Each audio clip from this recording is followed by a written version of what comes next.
Okay, guys, we are live. So for those listening at home, welcome to the Dungeon Musings YouTube channel. My name is Kevin Madison, and I will be your friendly... Actually, I'll be your friendly Iron Marshal tonight.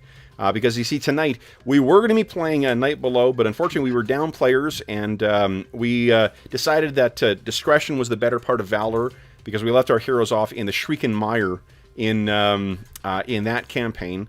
So instead, tonight we're doing a one-shot, or playing a one-shot of Savage Pathfinder as part of our Road to Iron Gods series that is leading up to the gaming marathon. That'll be coming on the weekend of June 4th. All the players here will be playing at some point over the weekend, and I'm telling the man, she's the most excited about this of all of us. We are playing, so for those who are listening live or contemporaneous to the recording, we're playing Savage Pathfinder. This is something that was just recently successfully kickstarted by Pinnacle Entertainment. It is a version of Savage Worlds that tries to capture the feel of Paizo's classic Pathfinder fantasy role-playing game. We've played a few sessions of this on the channel so far, and it's been an enormous amount of fun so far. So, but we do have some new faces to both Savage Worlds and to the Iron Gods game. So, guys, let me introduce you as we go along here. Why don't you tell us who you are, who you're playing, and what is your level of experience with Savage Worlds so far? First up, we've got our resident armor smith, Dave. Hey everybody, I do have pliers tonight. Not sure I'll have the focus to be able to make anything, but that's because I've only played this new Savage Worlds a couple of times with Kev, and then like years ago I played a handful of sessions of Deadlands. So yeah, so I enjoyed it. It's a lot of fun, but I consider myself a novice and still need to learn a lot of the rules. Nice.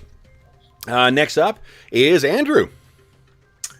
Hello, everyone. I'm Andrew. I'm playing Krusk, a half-orc rogue, and I have zero experience with Savage Worlds, so this will be interesting. Excellent. And last, but certainly not least, is George. Hey, I'm George. I'm going to play Zenobia of the Wild Fells, who is a Kelid, which is a type of human in this world. Human blood rager, which is kind of a barbarian with some cool magical abilities. I'm basically in the same boat as Dave, having played a few sessions of Savage Worlds with Kevin. In fact, we're playing again tomorrow, playing Savage Rifts, plug for that game. Yeah. And then some Deadlands way back.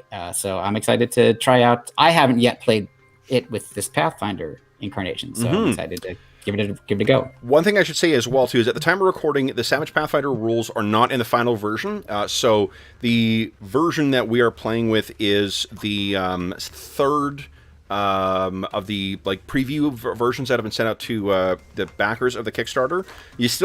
We have no connection with Paizo or Pinnacle whatsoever, but you still can back this up until October. I can't remember, sometime in October this year.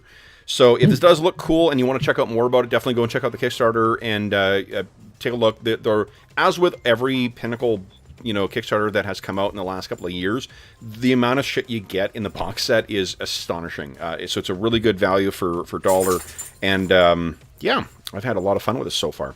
Let me see if we can kill some characters tonight. Oh, Anna's already in here too. Anna says hi to everybody. So, guys, let's do a quick, just a quick introduction to what Numeria is. Our setting. So, for those who are unfamiliar, I suppose as well, this is the part of the Road to the Iron Gods. The Iron Gods is an adventure path that had been published for Paizo's first version or first edition of Pathfinder. It is basically their take on kind of like a science fantasy adventure path. So there's robots, there's androids. It's a very kind of an expedition to the Barrier Peaks, or like Thundar the Barbarian or He-Man kind of vibe to the setting. There are quite a few. Excuse me. Can you? Hey, get Anna. Come on, get out of there. There's dogs. There's dogs. Well, she's chasing her tail underneath, and there's nothing but wires under there. Come on. Hey, come on.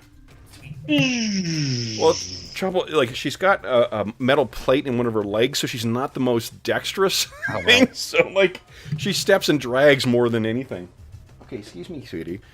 Let's talk about what Numeria looks like, though.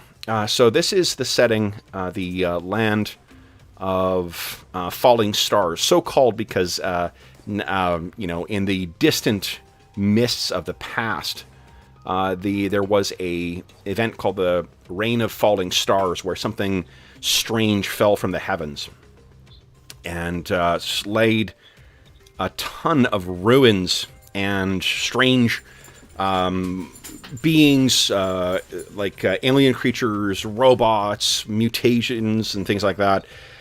This is Numeria, guys. Where our adventure takes place is in the town of Torch. The map is bigger than what this indicator is telling you, though. I will assure you of that. The thing you need to know is that we talked a little bit before we went live that there was this. The land itself is the native people here are the Kellids, this barbarian, very much like Conan's Cimmerians kind of thing, but they're very anti-technology. There's different tribes. Some of are more bellicose than others. Some are quite peaceful. Others are quite vicious. Around Torch, this is all this region is sort of plains, and it is occupied by one tribe called the Black Horse tribe, and all of the Kellid tribes are ruled by a guy named Kevoth Cool, who is the Black Sovereign, who rules out of Silvermount. Out of Starfall. The Silvermount is outside of Starfall. To modernize, it may look like a half-buried mountain of some enormous ancient spaceship. But to the locals, it's just some strange thing of sky metal that is part of the natural environment. Kevoth Cool is a mostly hands-off ruler, thanks to rumors say being drugged by the insidious Technic League, an order of sorcerers and scientists who go and scour all the technology that can be found around the region and try and dominate not only Starfall, but all of Numeria, in fact. Torch, thankfully, is pretty much outside of the reach of them. The other places you kind of want to know about for tonight's adventure is there's a place called Yadenve down here. Yadenve is a religious community that is run by a god called Erastil, and Erastil is a nature spirit. They are incredibly anti-technology. The Kellids are not fans of the technology that can be found in the ruins and the different dungeons and such that can be found out in the wilds of Numeria. Yadenve takes it even a step further and actively eliminates androids, robots, things like that. Fortunately, actually Mare, yeah. So Yadenve is a place you really want to kind of keep your distance from. They won't hunt you down necessarily, but it's very dangerous for any people wielding obvious technology or things like that. Hadrothakados is kind of a free port. It's because it's so far away from Starfall, and you notice this big scouring mark along here. This is the First Blade's path. It's said that the god of war, Gorum, who is the god that all or most Kellids venerate, dragged his mighty blade all across the land of Numeria, marking it as his own. It can be up to 20 feet deep to 200 feet deep. It's a huge chasm. There's the town of Scrapwall, where it is basically, if you think of like Mad Max, imagine an entire entire garbage, or scrapyard, but the size of a city. That is what Scrapwall is. It has rival gangs. It has gladiatorial pit. It has a strange new religion that has sprung up in it. But because of the chaos that reigns in Scrapwall, it can be a fairly safe place to land. Greymoor and Chesed, you don't really need to worry about now because it's unlikely you guys are going to go there. But they are also much closer to Starfall, which is for some of your characters. The most important thing you need to know about that is that it is Starfall is the domain of the Technic League and the Black Sovereign, and the Technic League is really not someone you want to be on the good side of, or the bad side of, I should say. The other place is Castle Urian down here. Is part of. I mentioned before we went live that there's a place called the World Wound, which is a massive rent in the earth that actually splits through to the abyss, and there are demons that spring out of that thing. There is a faith called Yomadai, the goddess of kind of like, she's their like all-purpose, goddess of good and crusading and such. And they lead a crusade along all the things. There's these magical stones and whatnot. If you if you are checking out or following the progress of the new Wrath of the Righteous video game, that is a recreation of the adventure path that takes place in the Worldwound. So there are these things called starstones that are set up along the barrier that prevent the demons from getting out, and then they fight an ongoing war there. It doesn't matter for you guys, really, but what it means is that there are people who are constantly sort of going from elsewhere further to the south up towards the Worldwound and to go out and fight. Aramor, as such, is sort of a weird mix of like Crusaders and Barbarians, and also it is quite close to the shadow of the Silvermount and the Technic League. What else do you need to know right now? Castle Urian is an outpost for these, complete with a bunch of griffin-riding paladins. So there is a trade route that, though it doesn't look like it, it kind of goes along here and up through Torch or sometimes overland. That will be important for tonight's session. Otherwise, the surrounding kingdoms, you don't need to really worry about too much, but you're sort of surrounded by chaos. To the southeast, there is a region called the River Kingdoms, which is just a chaotic mix of a bunch of different warlords who have varying alignments and varying sort of degrees that set up these different kingdoms that very much have their own ethnicity of their ruler and their religions of the ruler. And they're over to this direction. There are, I can't remember the name of it, but it's basically it's the Pathfinder equivalent of like the Game of Thrones thing, where it's lots of intrigue and there's dragons involved and whatnot. I think that it was thought to be a kind of sort of a clever nod before the TV series came out and became very, very popular, and now it just looks like awful rip-off stuff. But in any event, that is our setting. But let's talk about your hometown, because I think it is perhaps the most interesting. The reason that your hometown is called Torch is because of the enormous violet light and of sky people or sky tech fire that comes out from the top. This is what Torch looks like day and night. There is an enormous plume of violet plasma energy that just shoots up to the sky. The different metals that are found around Numeria are much harder, like as hard as adamantine. Much harder than anything else that any metals that you can work anywhere else in Golarion.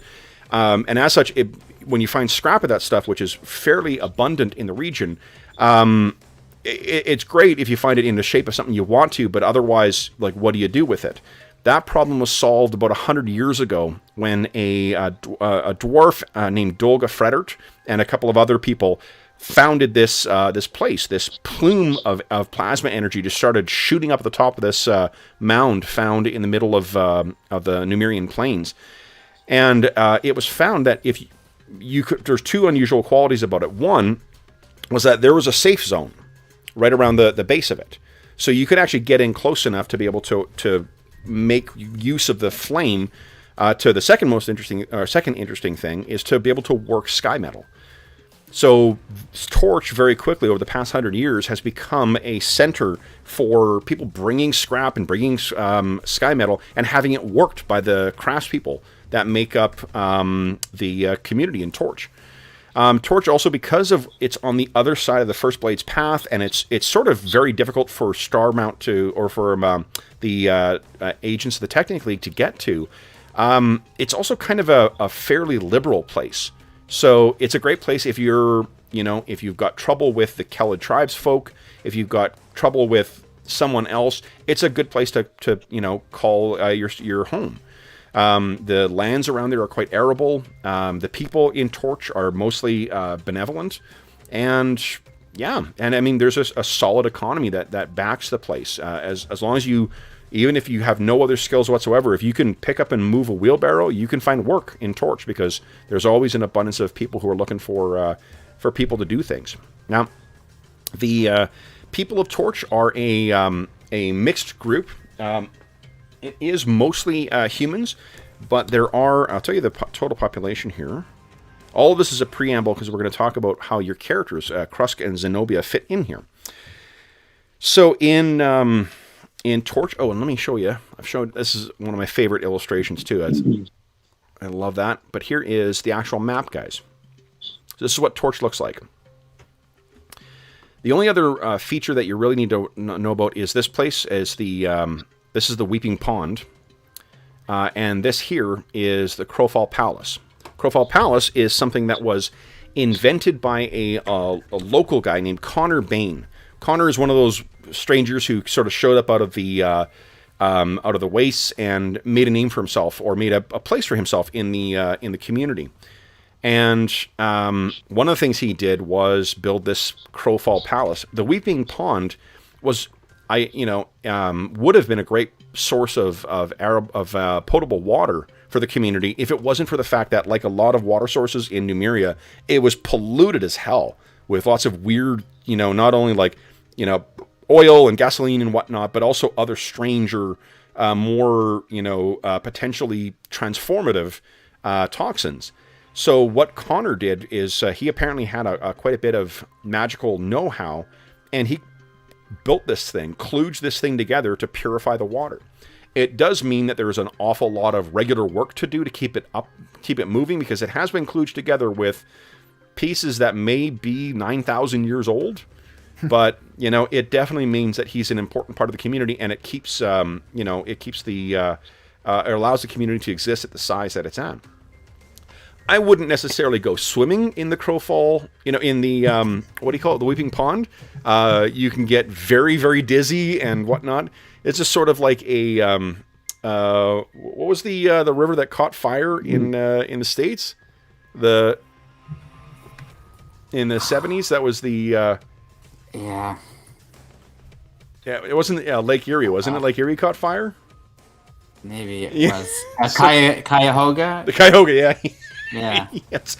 So it's not quite that bad, and you can drink the water when it's processed through the Crowfall Palace, but, the total population here is 4,320 people. The distribution of that is primarily humans, but there's also a sizable, about 10% of the population, a little more, is dwarven. There's also almost an equal amount of half-orcs as there are to dwarves. One of the orc nations is very, very close to here, so half-orcs are very common, particularly in the eastern part of Numeria. There are a smaller population of gnomes, and there's pockets of half-elves, halflings, elves, and androids. Androids are very rare. There is, in total, about 10 to 15 androids. One of which includes, or like two of which are in the party as well. Are you speaking about me? Yes. So I think, let's see here, first off is Krusk and Zenobia. Do you think that you guys are native to Torch, or do you think you came to Torch in the past few years? I think you're parts of the community here, but you may not have been born here necessarily. What do you guys think? I think that Zenobia definitely came here after discovering some magic that she wound up feeling like she needed to possess and use. Okay. And therefore her people were like not so cool with that. Yep. So she's kind of made her way eventually. I think she traveled for a while, but eventually ended up in Torch, and she's been here for some amount of time. Excellent. Now, do you think, we talked a little bit about this beforehand, George is playing a multi-class character as well, too. So, and the way multi-classing, for those who know Savage Worlds, classes are edges, and George just has two different edges that make up his character class. Is this something that she was born to, or she was exposed to, or what? I think it's something she was exposed to, and so she was fully accepted by her tribe until this point where she had this encounter with some kind of technology, and she was changed by it. Her personality was changed because she experienced something that she thought she wasn't supposed to, but she felt drawn to it. Okay. And she took this, power, and then pretty quickly thereafter was sort of kind of forced out, or forced to feel like she should leave on her own, which she did. So let me introduce you to someone who has helped you come to terms and helped you to sort of master your abilities. This is actually the creator of the Skyfall, the Crowfall Palace. That is Connor Bain. And where's his portrait? Did I load it? Actually, I wonder if I've got it. Well, I got a character sheet I can show you. I am a dummy and made it a character sheet instead of a handout. Because, well, you never know. Not smart. Actually, here, this is alternate character is Connor Bain. Here is one. Let's see here. So these are some of the NPCs we'll talk about here. Connor is the gent on the bottom left there.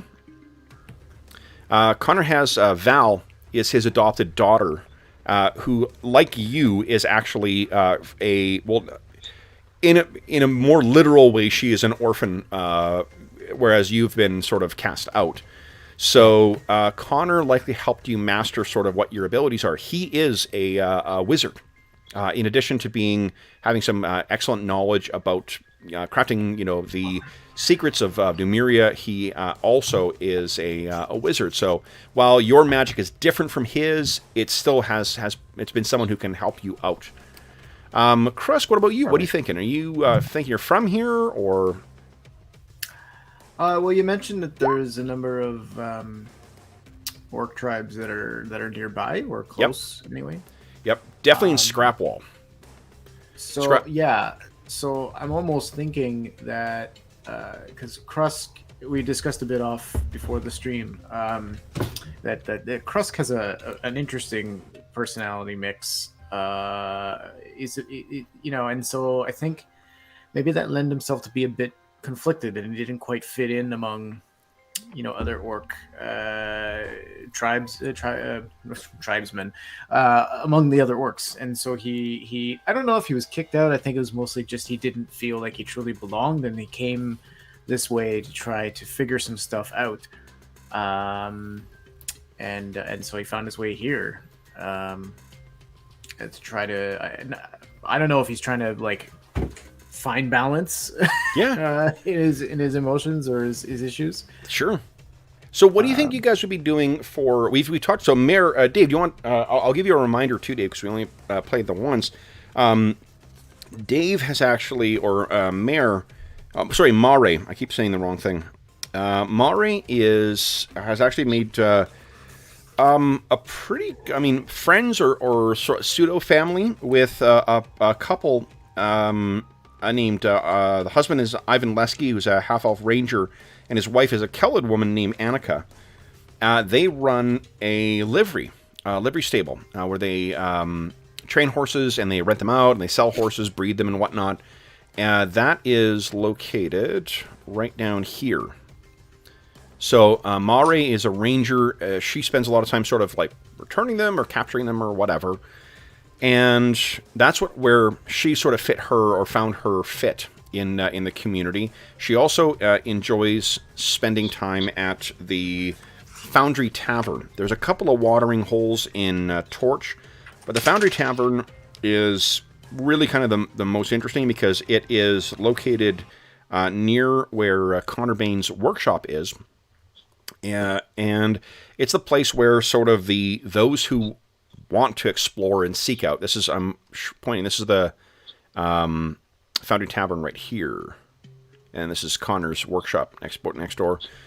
The tavern is where like the people who are the adventurers and sort of like bringing back strange things. If you think of like a more rough and tumble or like Thundar the Barbarian equivalent of like an explorers club, that's what this would be like. They've got like trophies on the walls of bizarre creatures and objects and stuff that have been found in town.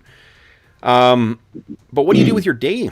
What do you think, Krusk? We'll go back and we'll reverse here. Krusk, what do you think? What does he do to sort of to make his living in Torch? I've been thinking about this because, as you've been talking, because I'm a rogue. That doesn't necessarily mean he's a criminal. Definitely not. Nope. So I think he's someone who appreciates good, honest work. Okay. Maybe he works at the the water treatment center. What's it called? Crowfall Palace. Yeah, maybe. As part of the maintenance crew there. Do you have any training in repair or in academics? No. Okay. So maybe not. Now, what you could be is just a general troubleshooter. You actually have a friend in town. His name is... It's Sandor. Where is he? Let's see here. Paul Frey? No, we buried him already. I was thinking the same thing. He just came here, turns out. He didn't die. Yeah. This is the afterlife. It's my elaborate way of tying all of our games together. Hey, a Thunder of the Barbarian type universe for an afterlife? I'll take that. Wow. He could also just be he could be the heavy at the tavern. Yeah, you could be. We still work. I mean, that actually would be a good contact with Connor then too, because he's the proprietor. He doesn't run the thing really. He leaves it to Val and others. Let's see here. Maybe Val's helping him, figure out his humanity and whether or not that's something he wants to. Geralt Sonder. That's what I'm thinking of. Sorry. So there's a local guy named Geralt Sonder. Now, do I have a handout for Geralt or not? I do not, but I've got a very cumbersome kind of... Here you go, guys. Let me show you this. So this is the full cast of stuff. I don't want to overwhelm you with the people here, but here's all sort of the people you would meet in the course of your time in Torch or the area nearby. Geralt is this gentleman right here. He likewise has sort of a roguish with a heart of gold kind of quality to him that I think would speak to you, Krusk. Although he has recently taken up with, there is the weaponsmith who, not only knows how to work with the sky metal, also can work with adamantine and whatnot. His name is something Otterby. What is it here? Baslundi. Baslundi Otterby is the that's the wife. Geralt, however, has sort of taken up a romance with her daughter, Emilia Otterby. So he's sort of been trying to work with you when he can, to sort of find a way to scrimp and save and make something of himself to be an appropriate husband, or a prospective husband for Emilia, at least in Baslundi's eyes. Baslundi, of course, thinks he's a fucking scumbag.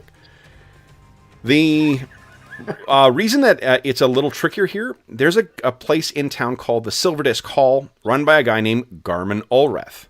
And anyone like yourself who's in the know, not only is he the guy who runs this gambling hall and whatnot, he is also the head of the local kind of thieves guild / gang, the Rope Fists. You guys are not part of the Rope Fists, so Krusk, you are definitely not part of them. Neither is Geralt. She's sort of making do with what he can. So yeah, the reason I'm asking this, I think we'll let you make a roll, try and put some money in your pocket to get some earnings during downtime before we actually start our story. Zenobia, what do you think you've been doing as your sort of downtime in Torch? I think I'm a bounty hunter. However, I have been told by Connor that I can no longer go after the people who are wanted dead or alive. Because they never come back that way. Yeah. So I hunt down the most vicious, most vile, most evil people on the run for one reason or another, and bring them to justice at the edge of my blade. Okay, that works for me. All right, so let's do this then, guys. So one of the neat things with Savage Pathfinder is they've got, like in the full slate of books that come with Pathfinder 1, there's a downtime mechanic, but it is pretty cool in this. So here's things you can do with your downtime, guys. You can carouse, which is you spend money to sort of get some information, get some, leads and whatnot. You can center. Can I carouse and not get information? you can definitely do that. Okay. You can center yourself, which is just whatever you're doing is just sort of focusing yourself on your goals and whatever, and you will gain a point of conviction. And conviction is a special kind of meta currency that when you spend it, you get to roll 1d6 and add that to the result of a dice roll that you got. So it's kind of like Benny's, but a little different. Maybe a little bit better because you can actually just strictly modify the result. You can earn money, which is I'll assume is your default. You can train, which is you pick a skill, you kind of like narratively describe what you've been doing to train with that, and then if you're successful on a check, you bank a reroll with that skill. So at some point over the course of our adventure, you can reroll that. You can research. This is only those who have arcane background. So Zenobia, you can do this. You can actually spend your downtime picking one other power from the list of powers that you would be able to cast but don't have, and you gain that. And you can use it for one encounter, and you cast it at -2 during that encounter. And cool. Last thing is rest, which is to sort of recover from injuries. None of you guys are injured at this point, so we don't need to worry about that. So I'm going to assume that you guys are earning with your downtime, unless you tell me that you're doing something different. What do you guys think? You could train, you could center. I think that I have to go rotate between earning a living and centering myself because I'm so out of control. Yeah. When I do my job, that I need to take that moment to kind of try to rein myself in. So I get back to town. Sure. I have to sort of like be by myself and take the time and maybe talk to Connor or whatever, but I have to really focus. Was Zenobia like this before she was exposed to that stuff? I think she had some semblance of that kind of personality, but nothing to this degree. And sort of, I think the combination of this technological magic and also the loss of her entire life and tribe essentially has driven her to this sort of point because she knows that she's at fault because she accepted this magic into her life. So she's kind of gotten herself all twisted up in knots. Okay, so she's going to be centering. I think so, yeah. Okay, so you can mark down that you've got conviction. Krusk, what do you think? Are you earning or are you doing something else? No, I'm earning. You're earning. Okay, so why don't you give us... what do you think? What do you think would be the skill you're using here? As a bouncer? Probably intimidation or athletics. I buy that. So go ahead and give us an intimidate check. Ignoring my sudden prepubescent squeal. That was a little weird. I enjoyed it. You're just excited to intimidate. That's it. All right. Yeah. Intimidation? Go ahead and give us a click on the skill. Intimidate, please. It should prompt you to ask if you want a modifier, no modifier. Oh, okay, there we go. Yeah. Oh, okay. So this is where I ask you, would you like to spend a Benny and re-roll that? I'm not a very good bouncer. So you can see that one of the dice is your skill dice, and the other one is your wild dice. Because you didn't roll 2 1s, you have the option of spending a Benny. You got 3 to start with, and then you can just click on re-roll and re-roll that. Yeah, you said we get them fairly frequently, right? Yeah. So, sure. Yeah. I'll adjust your total for you. Go ahead and re-roll. Just click on re-roll. Oh wow! I don't even need to go back to my character sheet. No, it's pretty great. The character sheets in this are really good. Wow! All right, so that's unfortunately it's not good enough. So what I mean, rather than putting you being all the money I incompetent, earned back into the bar in beer, I think that's probably more of the case. Is that like when you should be doing the bouncing and whatnot, you and Geralt are sitting around talking about, hey, you know what? I heard this thing. You're like, oh really? So yeah, you did not earn your full thing. What about Mare? You gonna earn, or you gonna get something different? How much can we earn?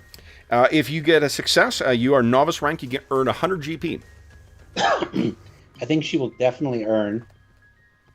Okay. and I think can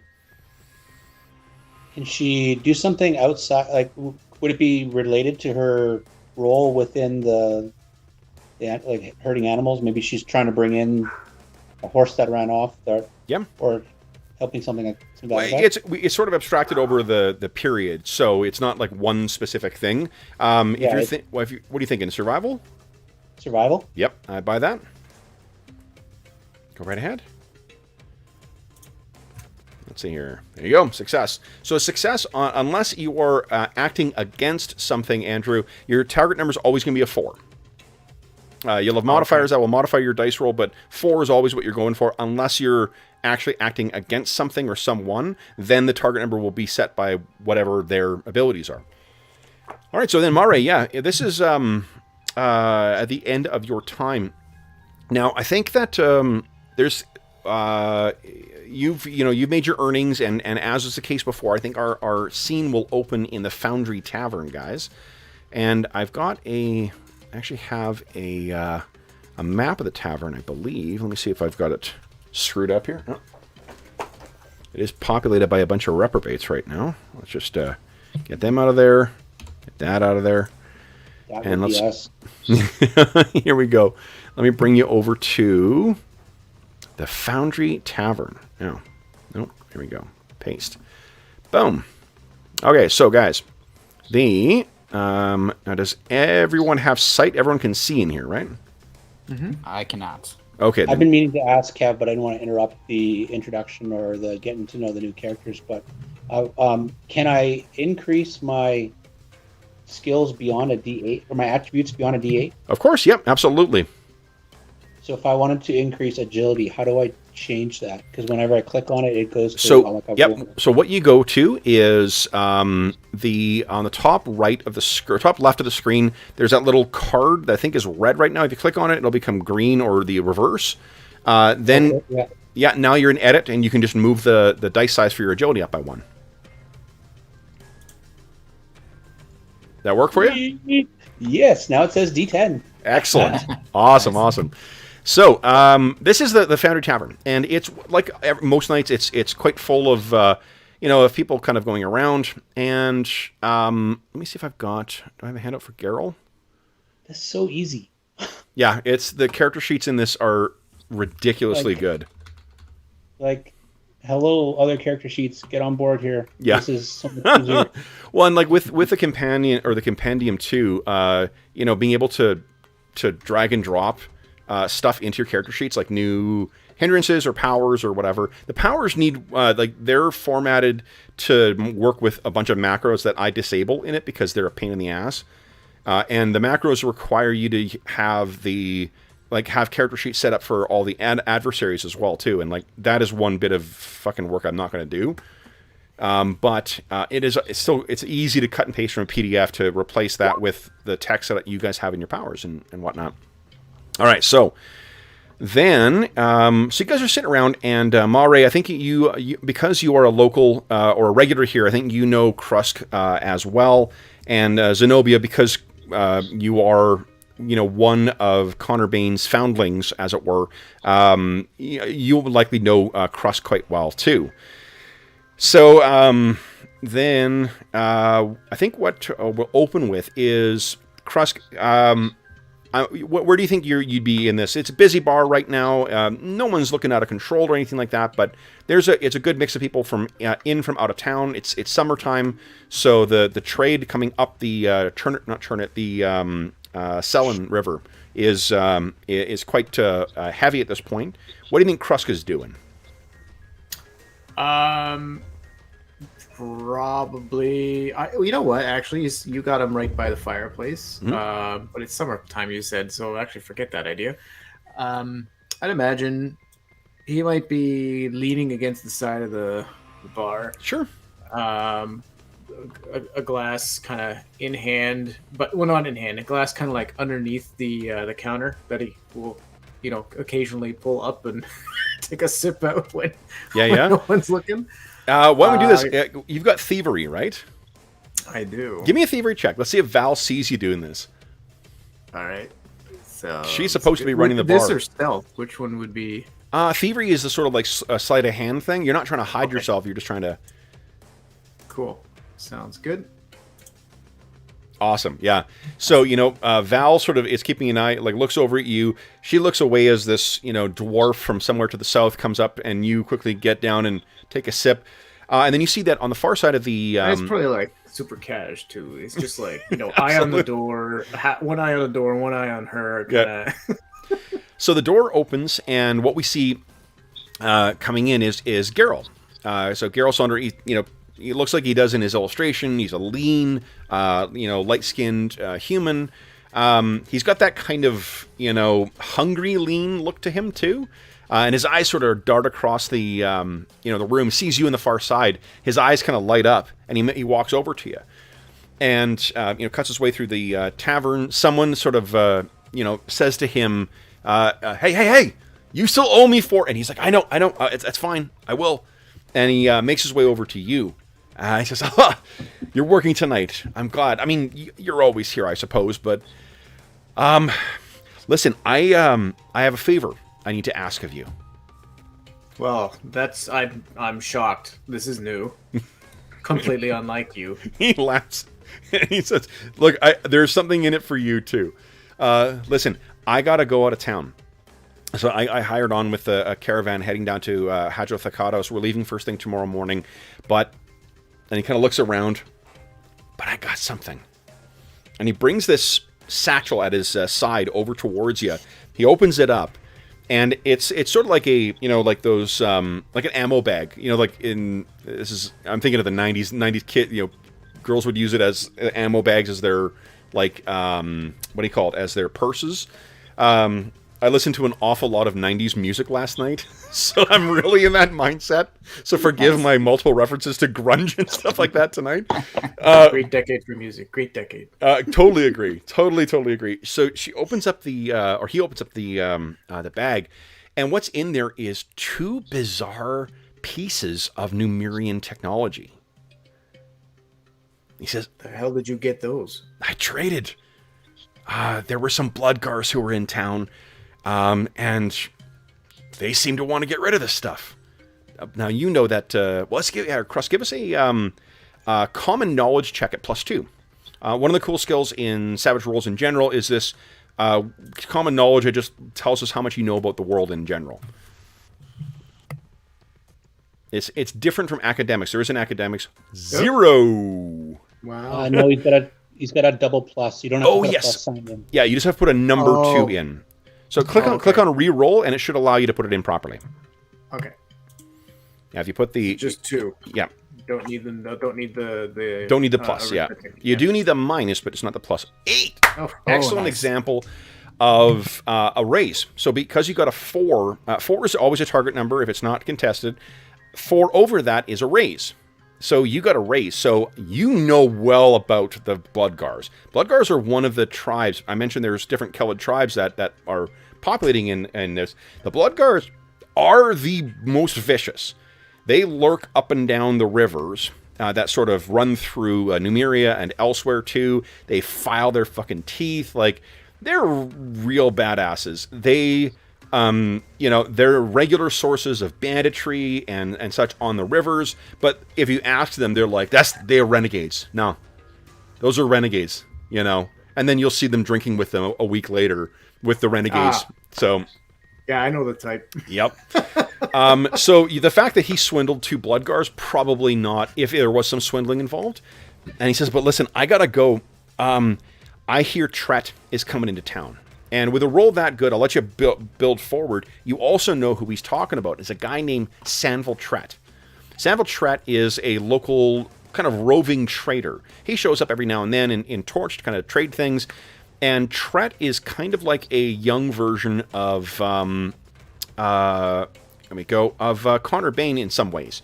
Tret seems to know a shit ton about Numerian tech.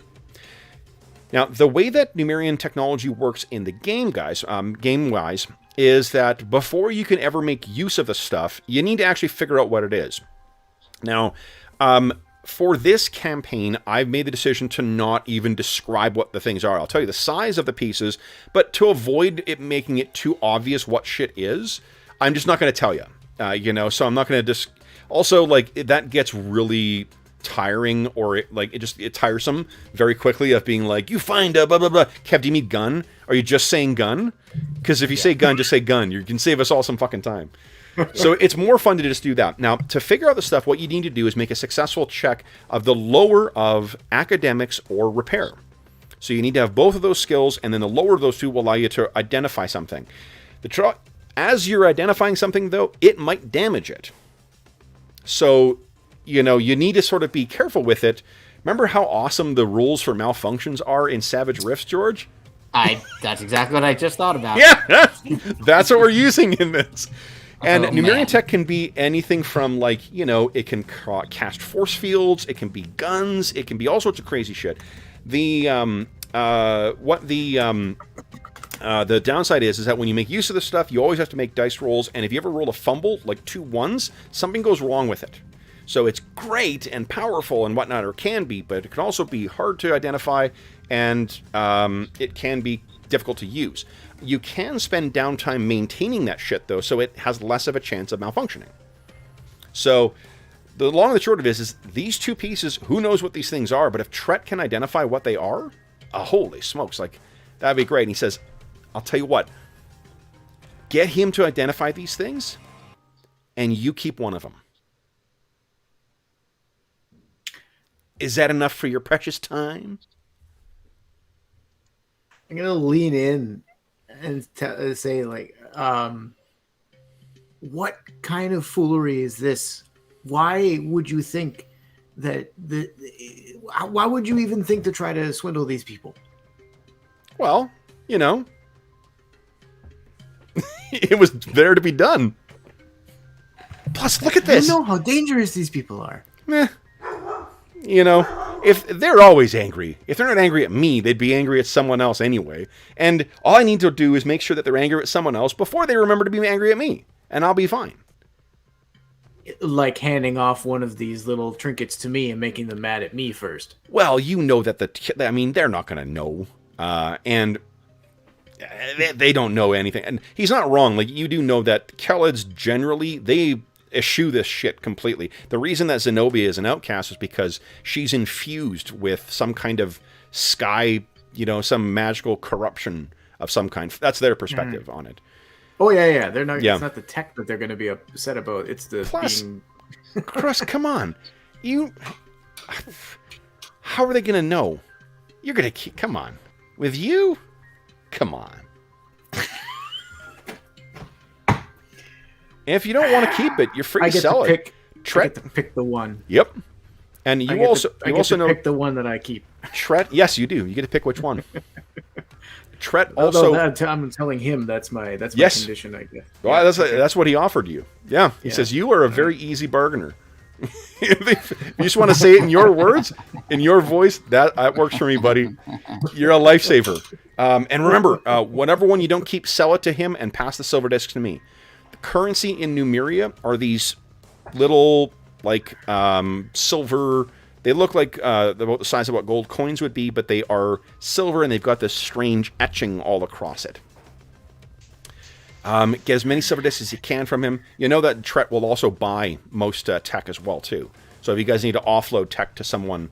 every time I've run this campaign as well, too, or at least started running this thing, I've always described Connor Bain as being played by Liam Neeson, like a younger Liam Neeson, and Sanville Tret being played by Paul Rudd. Because he's just in... You don't mean the ass backwards of that? No, because Connor Bain is older. Oh, okay. Yeah, he's got graying at the side of his head. Tret's quite young. All right. So, Paul Rudd. Okay. All right. Seems too pleasant to be a... He's an easy guy to deal with. Nice guy. Right. Yeah. Cool. So if you agree to that, he says he'll go, and he turns in and heads out without saying anything further. And he, as he's getting to the door, though, he stops and he looks back at you and does kind of a, like, we get each other, right? Right? I just shake my head and take another sip of Shoots you a big grin, and then he heads out the door. And as the door is open, someone else sort of gets in, and someone walks through the door. And this is someone, I think, Mare, what do you think? Are you waiting for someone to join you, or are you just enjoying some peace and quiet, or taking in the surroundings?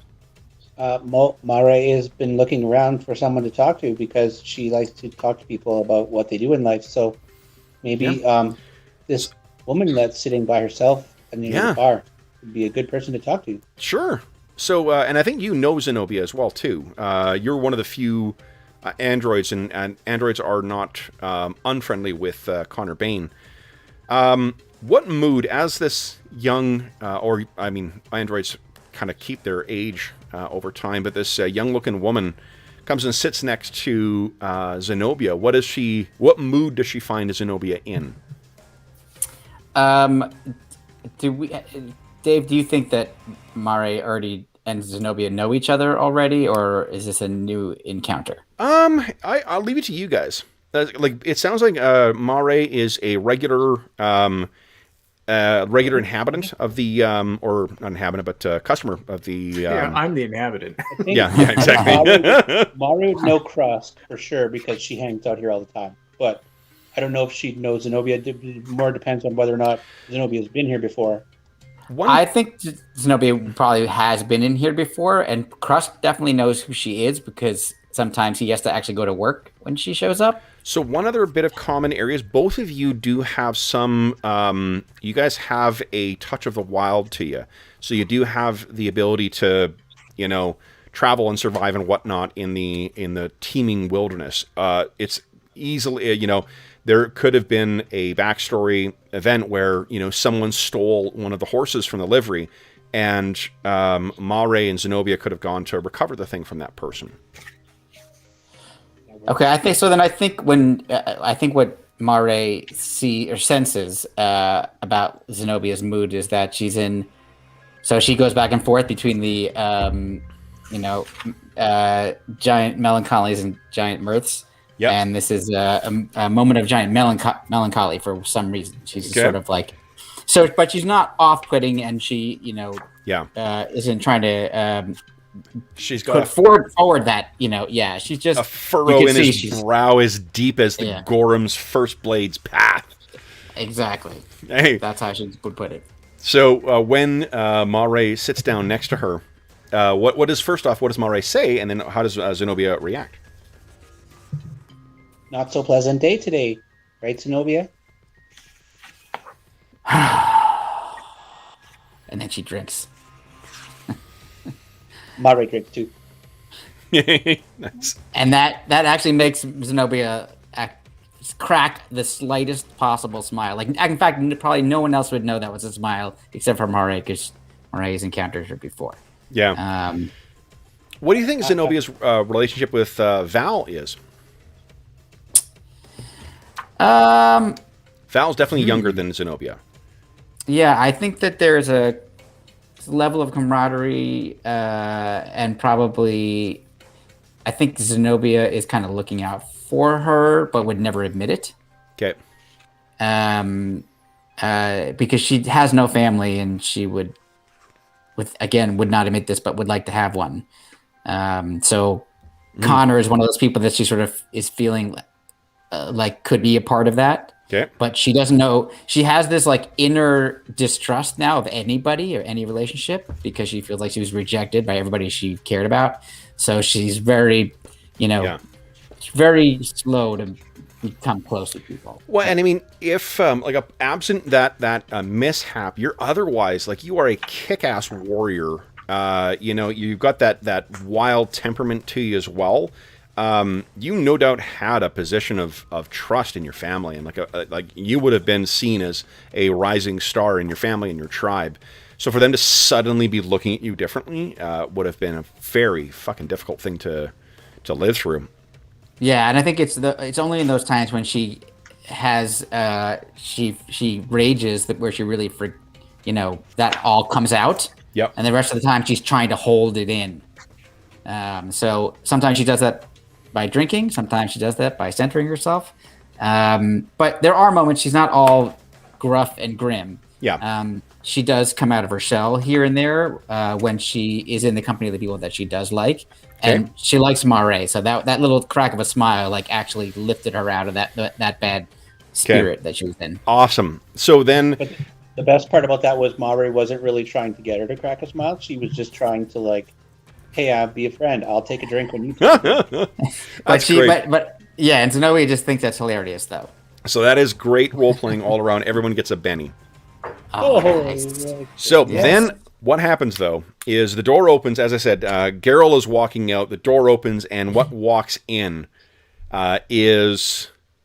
Oh, boy. You can hear her voice before you can see her, Zenobia. And you hear this half-growl say, Zenobia! And you know what that voice belongs to. This is Parda Gar. And Parda Gar is a half-orc woman who sort of fancies herself as, like, the toughest woman, well, to be honest, toughest person in Torch. She welcomes every opportunity to get in a fight or to, and, like, not to injure people. This is the, like, friendly brawl type stuff. But because you are quite the ass kicker, she is just taking it upon herself to constantly sort of needle you.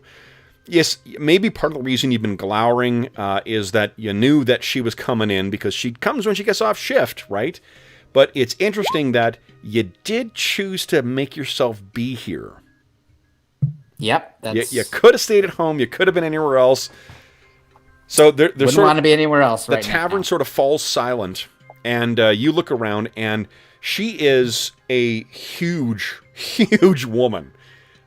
Green-skinned, she's got short cropped hair at the back that sort of like is in a like a rough ponytail that just like, it's the type of thing that she probably tied it in the morning, worked all day, so there's strands all over of bright red hair.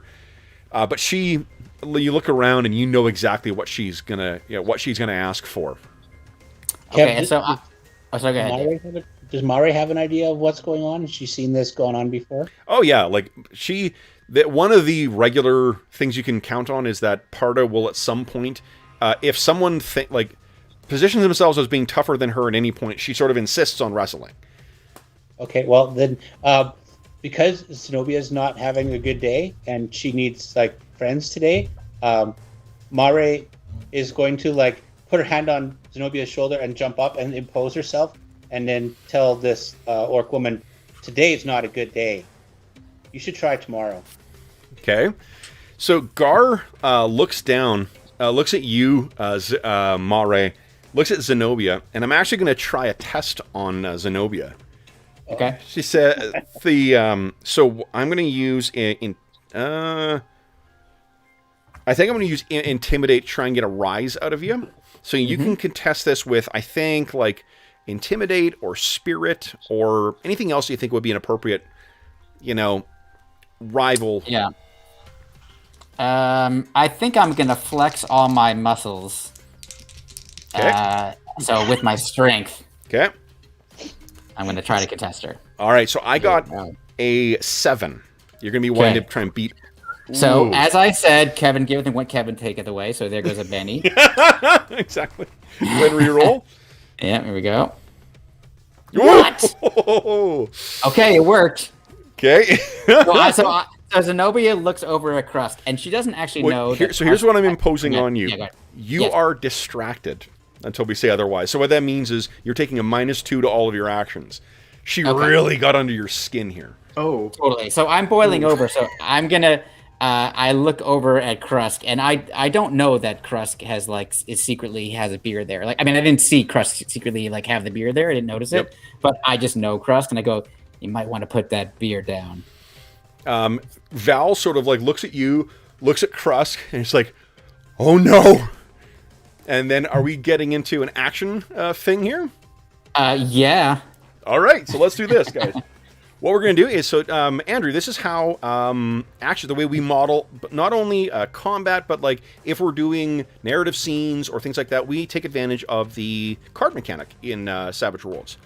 So let me just give you I'll make a little. I was going to say, Krusk is like Until you said that there is an actual mechanical effect when you say you are distracted, I was like, oh, maybe I won't voluntarily say that Krusk is distracted, because I was like, he'd been paying attention to the door and Val, and I don't know why, but suddenly I'm thinking he's very distracted. No reason, just someone has entered. So there we go. There's a good. No, she's got red hair instead and much shorter. Damn. She's not that big. No. Like I think Krusk is totally into this. Oh yeah, like there's That's definitely why he's distracted. You could like Parda is a brawler or whatnot too, but she's very likable. Like there's a reason that she hasn't gotten kicked out of town is because this sort of everyone is like this is sort of part of the entertainment, I suppose, as well too. Is like, all right. Let's see this. Like, as when some new, kind of like, mistaken hothead Kelid shows up and is like, I'm the toughest one around. Parda is usually the one who's quite happy to prove him otherwise. So if you want to say that there is something, there may not be a relationship, but even no, I'm not going to assume anything like that. But like, yeah. I think he might have a thing for her, and I think because a couple times she's probably helped him deal with some of the riffraff where like, Krusk can probably handle himself, but when there's like 5 of them, for sure, she'll be the one who jumps in and she's also like she's freaking huge. So let's do this, guys. So let's hear. So for Krusk, since this is your first time playing Savage Worlds, you're acting on a 10. For Mare, a 9. For Zenobia, Jack, not bad. And for her, Jack of Hearts. So the way we just, if you got the same thing, we resolve ties in a reverse alphabetical order. So Jack of Hearts will go before Jack of Clubs. Now, first thing you can do, though, is you could spend a Benny to get a new card. If you want to replace your card. Nah, not me. I have no idea what the card means, so I'm just going to keep what I have. So we go from highest to lowest.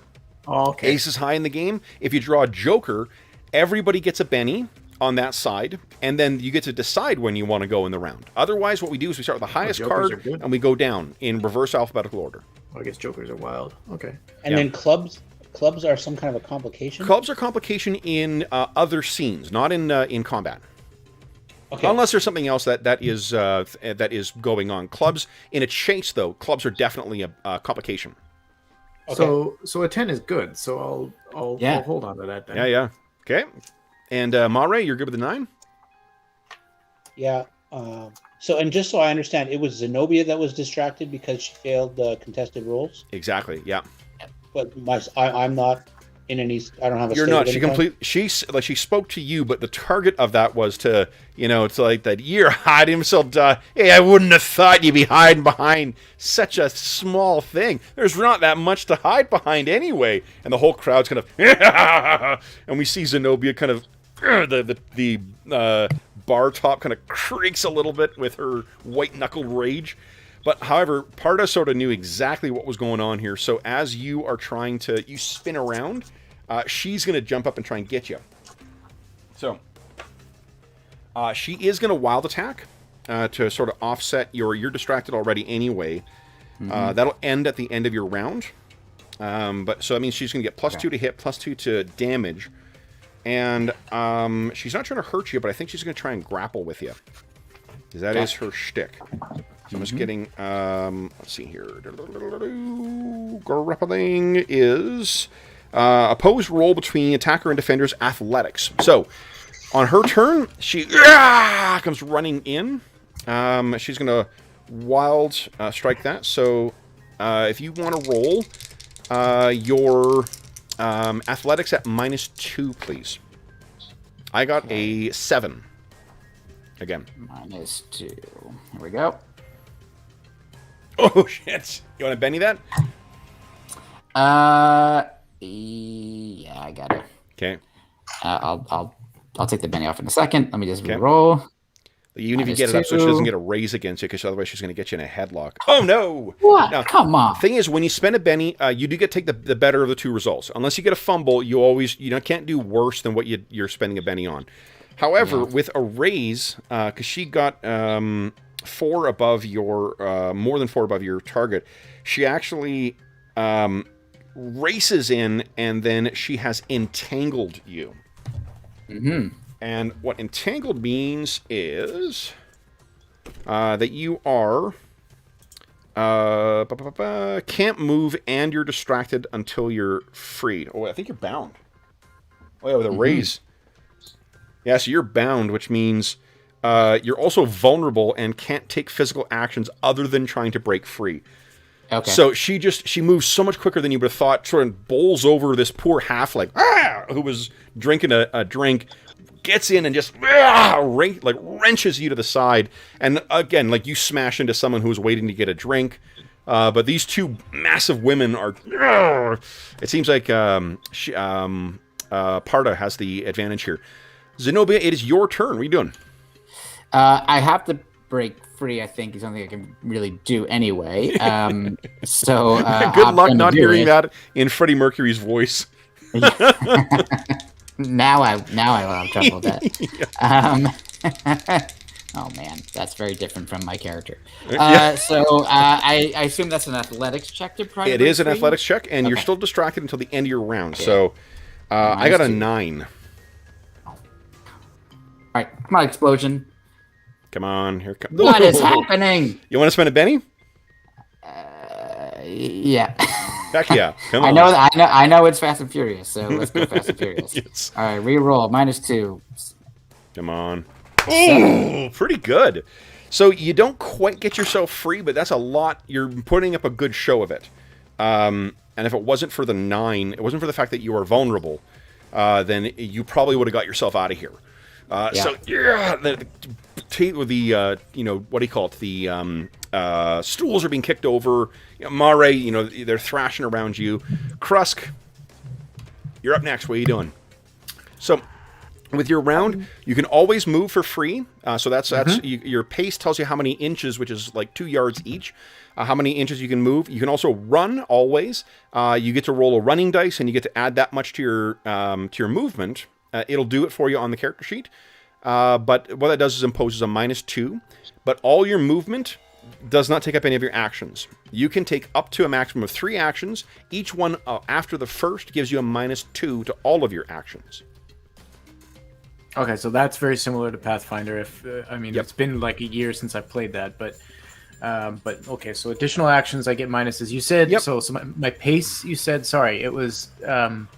So we're not going to use in the battle map anyway. We're just going to use Theater of the Mind for this. So if you want to run, you can easily reach them if you want to do that. I'm probably chuckling right now, to be quite honest, because I know who's going to win this. So I don't think I'm going to try to interfere. All right. Anything you wish to do? What you could do as well is, we talked before we went live too about tests, and tests are one of those things that you could do stuff. So if you wanted to favor one or the other, you could be, your intimidation could be like maybe she knocks over, knocks someone, over, and they spill a drink, and you sort of like to Parda. I think if anything, I don't think I'm gonna directly intervene here. I think more of the whole let's keep this civil, folks. So if we want to model that to try and mostly benefit because I don't want to have to try to stop her. Yeah, most definitely. Why don't you do this? Give us a intimidate check. I'll use a spirit for her for resisting, because her spirit's not great. I actually only got a 3, so all you need to do is beat a 3. There you go. So you beat it, and you got a raise because you beat it by 4. So she's actually. What do you think happens? What's going to happen is she's going to become shaken, which means that next round she's going to have to try and get herself unshaken. This is probably psychological more than anything. It's probably that. Maybe she realizes she's already kind of getting carried away, and she respects the establishment and Krusk enough that she's like, oh yeah, I don't want to actually cause trouble here for him, and maybe that gives Zenobia an opening. Excellent. Okay, then it is Mare. What are you doing, Mare? Mare is she was kind of somewhat insulted by the fact that she didn't even basically this half orc spoke right past her to Zenobia and then started fighting. Yep. My standing up for my friend meant absolutely nothing. So, and she made that comment about me being like a skinny or slender machine or whatever. Yep. So she like, I'm just gonna try and actually, I'm not even gonna interfere. I'm just gonna sing. Okay. So here's another thing you could do. Other than test, you can also support in this. So what you do is make a roll against whatever narratively makes sense for what you're trying to do, and that might give a +1 on a success or a +2 on a raise to whatever Zenobia's action is. So if you want to try and help her get free, but not like expressly jump in there, that might be a way of doing that. Yeah, I know Zenobia and I had talked in the one time that I did interfere, and I know that's not allowed. So. It'll make Zenobia mad, and it'll probably like make her mess up like it did that time. So that sounds right. So I'm just gonna like, they're like in doing that, and I'm just gonna stick my face right where the half orc's face is and go, "Got a machine head, better than the rest." It's all 90s all the time here, and just kind of like moderately distract her, but more just kind of let her know I'm annoyed. Okay. Now, do you want to do that as a sort of support? Do you want to model that as that? No, I'm just singing. Okay. I mean, do you have... Why don't you do this? Make an unskilled check against performance, and I'm going to make a smarts check for Parda. Because that does sound like... It would be weird. Okay, I got an 11. But let's see here. See if she recognizes the Bush lyrics? Yeah, exactly. Nope, it's an obscure song that she doesn't recognize. Yeah, so that band has a funny... when I was a kid, my hair... Like, this is where my hair is sort of right now with the long curls around down to here. That's where my hair was at the time that band was pretty big. And their bass player is the fucking spitting image of me. Like, we looked... Funny. You could... this is pre-Photoshop, but you would have thought that I was Photoshopped on the back of that album cover. Because... That's awesome. Yeah, it was great. Yeah, I couldn't think of any way that she would get in there, and then I was looking at I took that stupid hindrance again. Yeah, and it could very well be of, and that's the fun thing we were talking before we went live, how like the game is very, very cinematic. Like it's modeled on like what looks cool rather than necessarily what makes sense. So if it would make and I could see how like you might be. That sort of thing might distract her. I also think that there may be something more to what you had suggested, Krusk, the reason she's sort of struck dumb by this is the prospect of upsetting you may be upsetting to Parda. So let's draw some cards for next round. Krusk, you got a 4. That's not great. Mare, 2. Even worse. Zenobia, a 7. And for Parda, an 8. Anyone want to spend a Benny? Decidedly average round. Yep. Anyone want to spend a Benny? I have 3 Bennies right now because there's 3 players. And I think I'm going to spend a Benny to redraw. Let's see if I get something more interesting. Nope. Oh, I got a new one. I got that 2 out of the way for you. You want to spend a Benny? Yes. Yep. Okay, so Krusk. Nice. Oh, wow. Okay. 4, all right, that's even worse. Zenobia? It's slightly better. Mare or Zenobia? Yeah. Nope. I only have 1 Benny left, so... Okay. And hold on to it. Yeah, Andrew, to adjust your bennies, you have to go to the icon thing. Yeah, your token. Hover over the red dot and just press a number. Yeah. I got it for you. I got it down to a 2. What do you, Mare? You want to spend a Benny or... No. I would probably just have... All right. So then first up is Parda, and she gets to try and unshake. Let's see here. So I need to make a spirit check. I actually failed. I rolled a 1 and a 2. So she's really shocked by this. Zenobia, as maybe appropriate here. You're up next. What are you doing? So I believe considering the situation, I still need to try to break free. So actually, because she's shaken, she can't take action. So I think you can just shove yourself out, and you're not grappled anymore. Okay. So if you want to do something on top of getting yourself free, though, that would be a multi-action. Yeah. No. Right now I want to get myself free. So I so she's got me, and I'm like struggling. And I just say, and I look at her in her face and say, I'm still alive. Then which is a 90s reference to a song. And then I break her hold on me, and in the process, kind of like stumble backward a little bit. Yep. And knock over a bunch of stuff like bar stools, I think is what's closest to me, and maybe somebody's drink if there's anybody else at the bar. That halfling got himself up and has got knocked back down again. Oh, jeez. And I think I slammed my back into the bar, and it hurts, and I'm like trying to like hold it together because I know if I lose control, bad things are going to happen. Yep. And that's all I'm going to do. Okay, all right. You get a Benny for that great description. Sweet. Next up is Krusk. What are you doing, Krusk?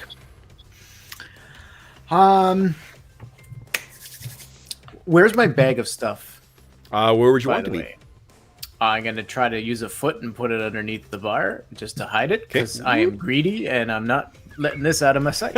You got it. I have priorities. Val, maybe like you tow it under and Val looks at you and is like, do something. What do you want me to do? You know what she's going to do what she's going to do.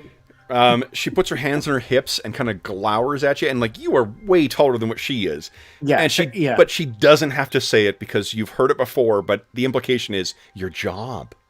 I feel like secretly we have a great relationship. Absolutely, but it is this constant banter of like a little sister giving or bigger sister who's littler than him. I think what you probably know too is that she wants you to because of Zenobia's temper, she wants you to get this under control before Zenobia starts doing shit. Yeah, we're not worried about Harda. No, Harda's a known factor. Zenobia's because George, what kind of magical effects can you do? Well, I can do 3 different things. One of which is I can cause a bolt of nanite magic to hurtle across the room and strike somebody. I can create havoc, which blows things into a million different directions, which could be bad. And I can smite people using a weapon. So please do not let any of that happen. Yeah. Great, and I would know this, so I know Zenobia well enough. Oh yeah, like you've seen her, like when she's been in full effect. She doesn't. It's a testament to her restraint that she doesn't use that in bar fights and stuff. But yeah, like she's infused. Basically, she's like a combination of destructive caster with a badass barbarian. I'm trying to think, how could I test Zenobia? Try to play both sides to calm her down. Yeah.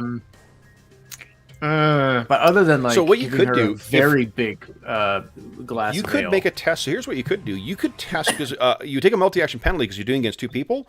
You could test both Parda and Zenobia. You know, I'm actually less worried about Parda now.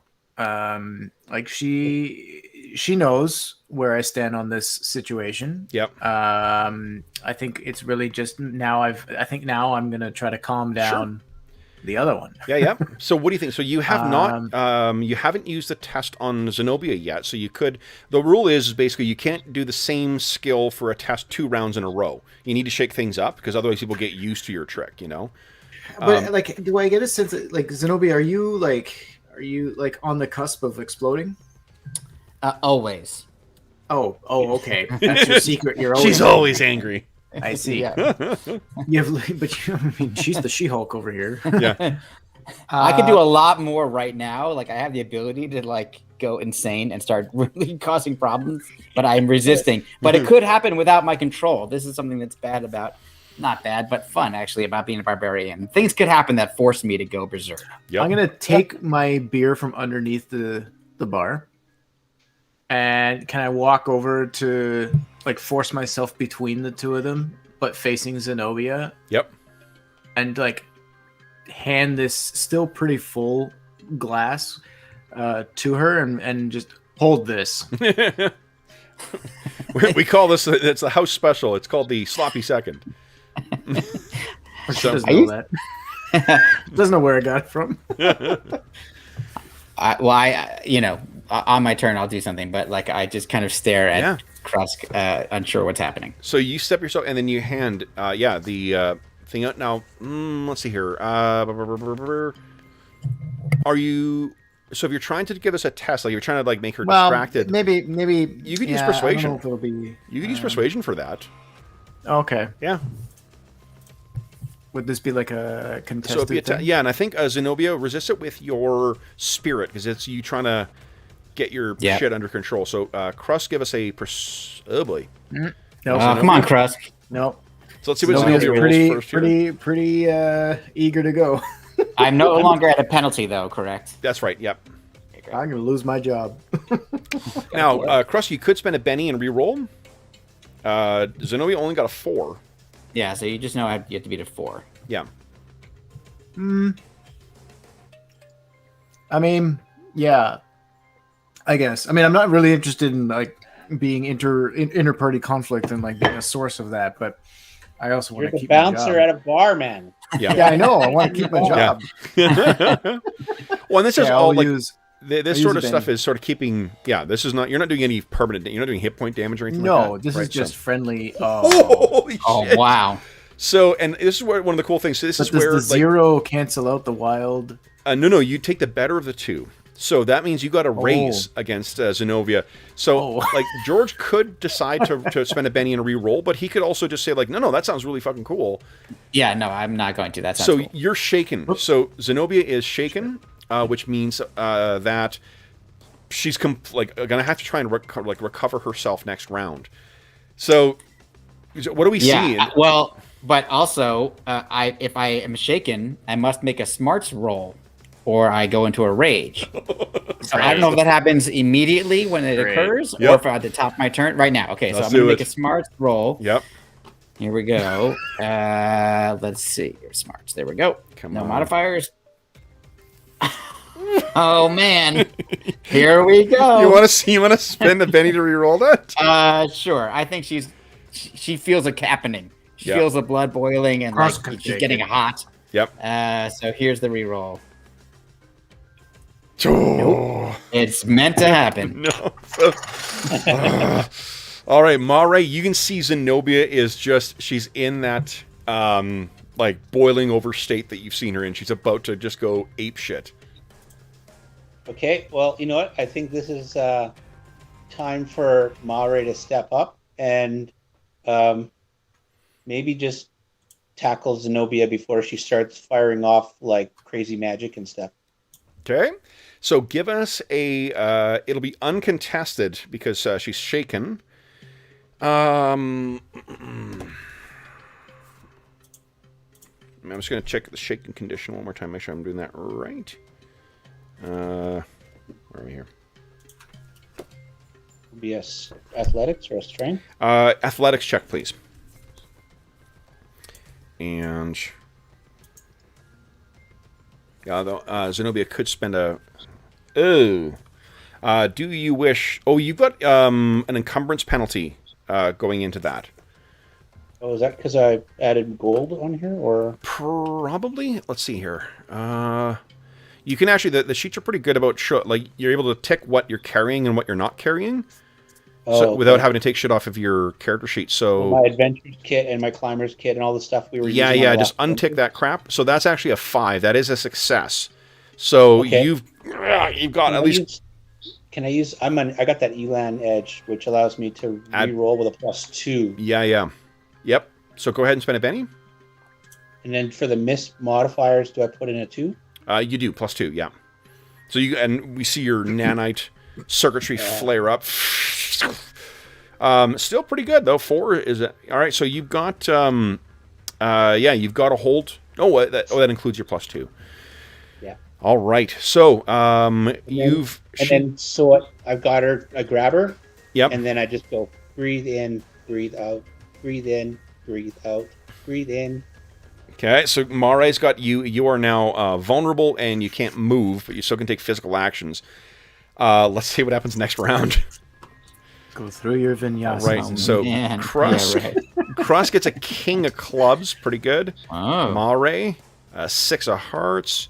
Zenobia, 5 clubs, and Parta, 10 of clubs. Anyone spending bennies to take new action cards? Nope. I'm thinking about it. I think me. Yeah. Go. 1 left. And you got.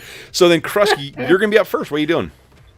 I'm gonna stand between them, put my hands out to both of them, and looking as sternly as I can muster, caught between these two particular people, knowing full well that if it came down to it, this would not be my kind of sandwich. So for Zenobia, I'm going to tell them like that's enough. I can't remember how Berserk works. Does it are you immune to shaken or anything like that? No, here, you know what I'll do? Because you're immune to wound penalties. I think. There you go. Oh, excellent. Okay, great. So I'm not immune. I am immune to. I don't count wounds or fatigue. Where is it? Fatigue. Yes. Yep. Oh, and reckless abandon. It's not great. Oh, their strength goes up by 1. Yes. That's badass. All right. Yeah. So then, oh, that's great. All right. So, Krusk, she's still shaken right now. Anyway, so yeah. So we have to see whether she actually recovers from that. All right. So, are you doing anything mechanically, Krusk? Like, are you trying to get her more? Mare seems to has thrown her arms around Zenobia to try and get her under control. Because you've seen this look on Zenobia's face before. She's about to just go apeshit. Right. Yeah. I feel like I'm saying that's enough sternly to both of them. But like the look I give Parda is more of a like, let's like, come on, like let's just be reasonable. Like let's not antagonize her. But the look I'm giving Zenobia is like that's enough or else. So, all right. So then on Parda's turn, I think. Well, first I need to roll to. Did I don't think I unshook her yet. So that's right. She failed to unshake last time. Fuck, I failed again. So she's still. She's a little stunned by what's happened, and maybe still sort of wounded by what. By the bad perception that Krusk has. So she sort of really likes this bar. Looking back and forth from Krusk to Zenobia and doesn't do anything. Mare, you're up next. What are you doing? Do I know of any way to try and calm Zenobia down when I see her going a little? Has she done that in my play? I think that you knew she was in a bad mood. I don't think there's anything that can get her out of her rage once it kicks off. You might know that it just lasts a certain amount of time. Yeah. And then it kind of goes away. Can I wrestle her out of the tavern outside? Yeah. Let's do this. So right now you've got her grappled. So this will just be if you're going to drag her along. Just make a contested strength check. Okay, and then it'll just be like, let's just go outside and get some fresh air. Unfortunately, Zenobia's strength is 1 higher right now. So yes. And how do I adjust my die type when temporarily? You just have to. I don't think you can do that on the sheet without actually going in. Yeah, just go in and make note. I'll make it a D12. Yeah, you see, and then I'll put it back to a D10 when I'm done. Yeah. Okay, let's see. So shaken. Here we go. Grappled. No, I have no penalties. I just can't move. Is that right? Yeah, so you can only take free actions such as moving, and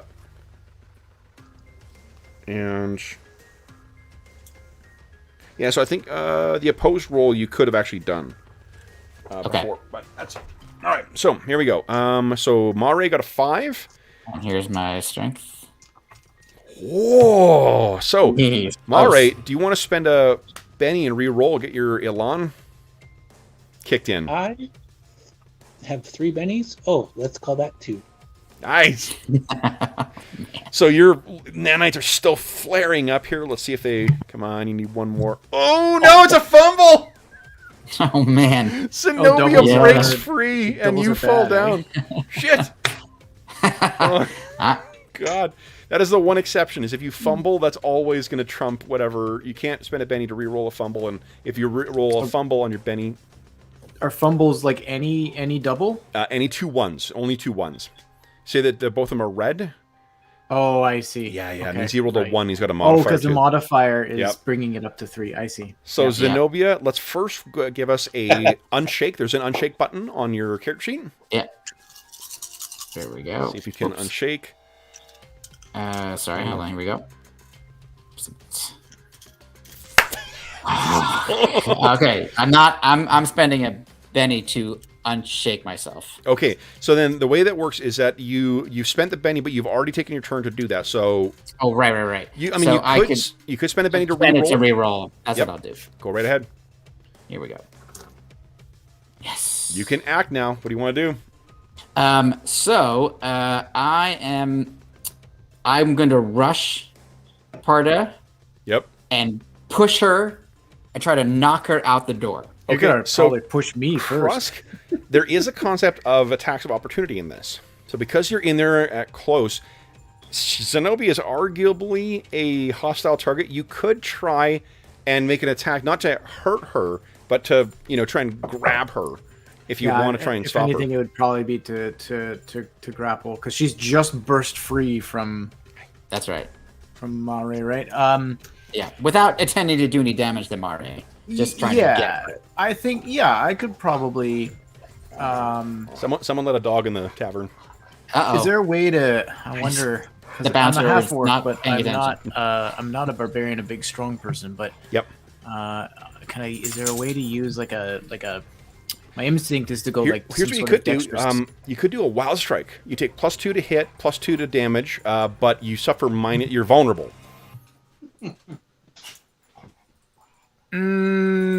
So the risk reward is that she will get things will get +2 to affect you.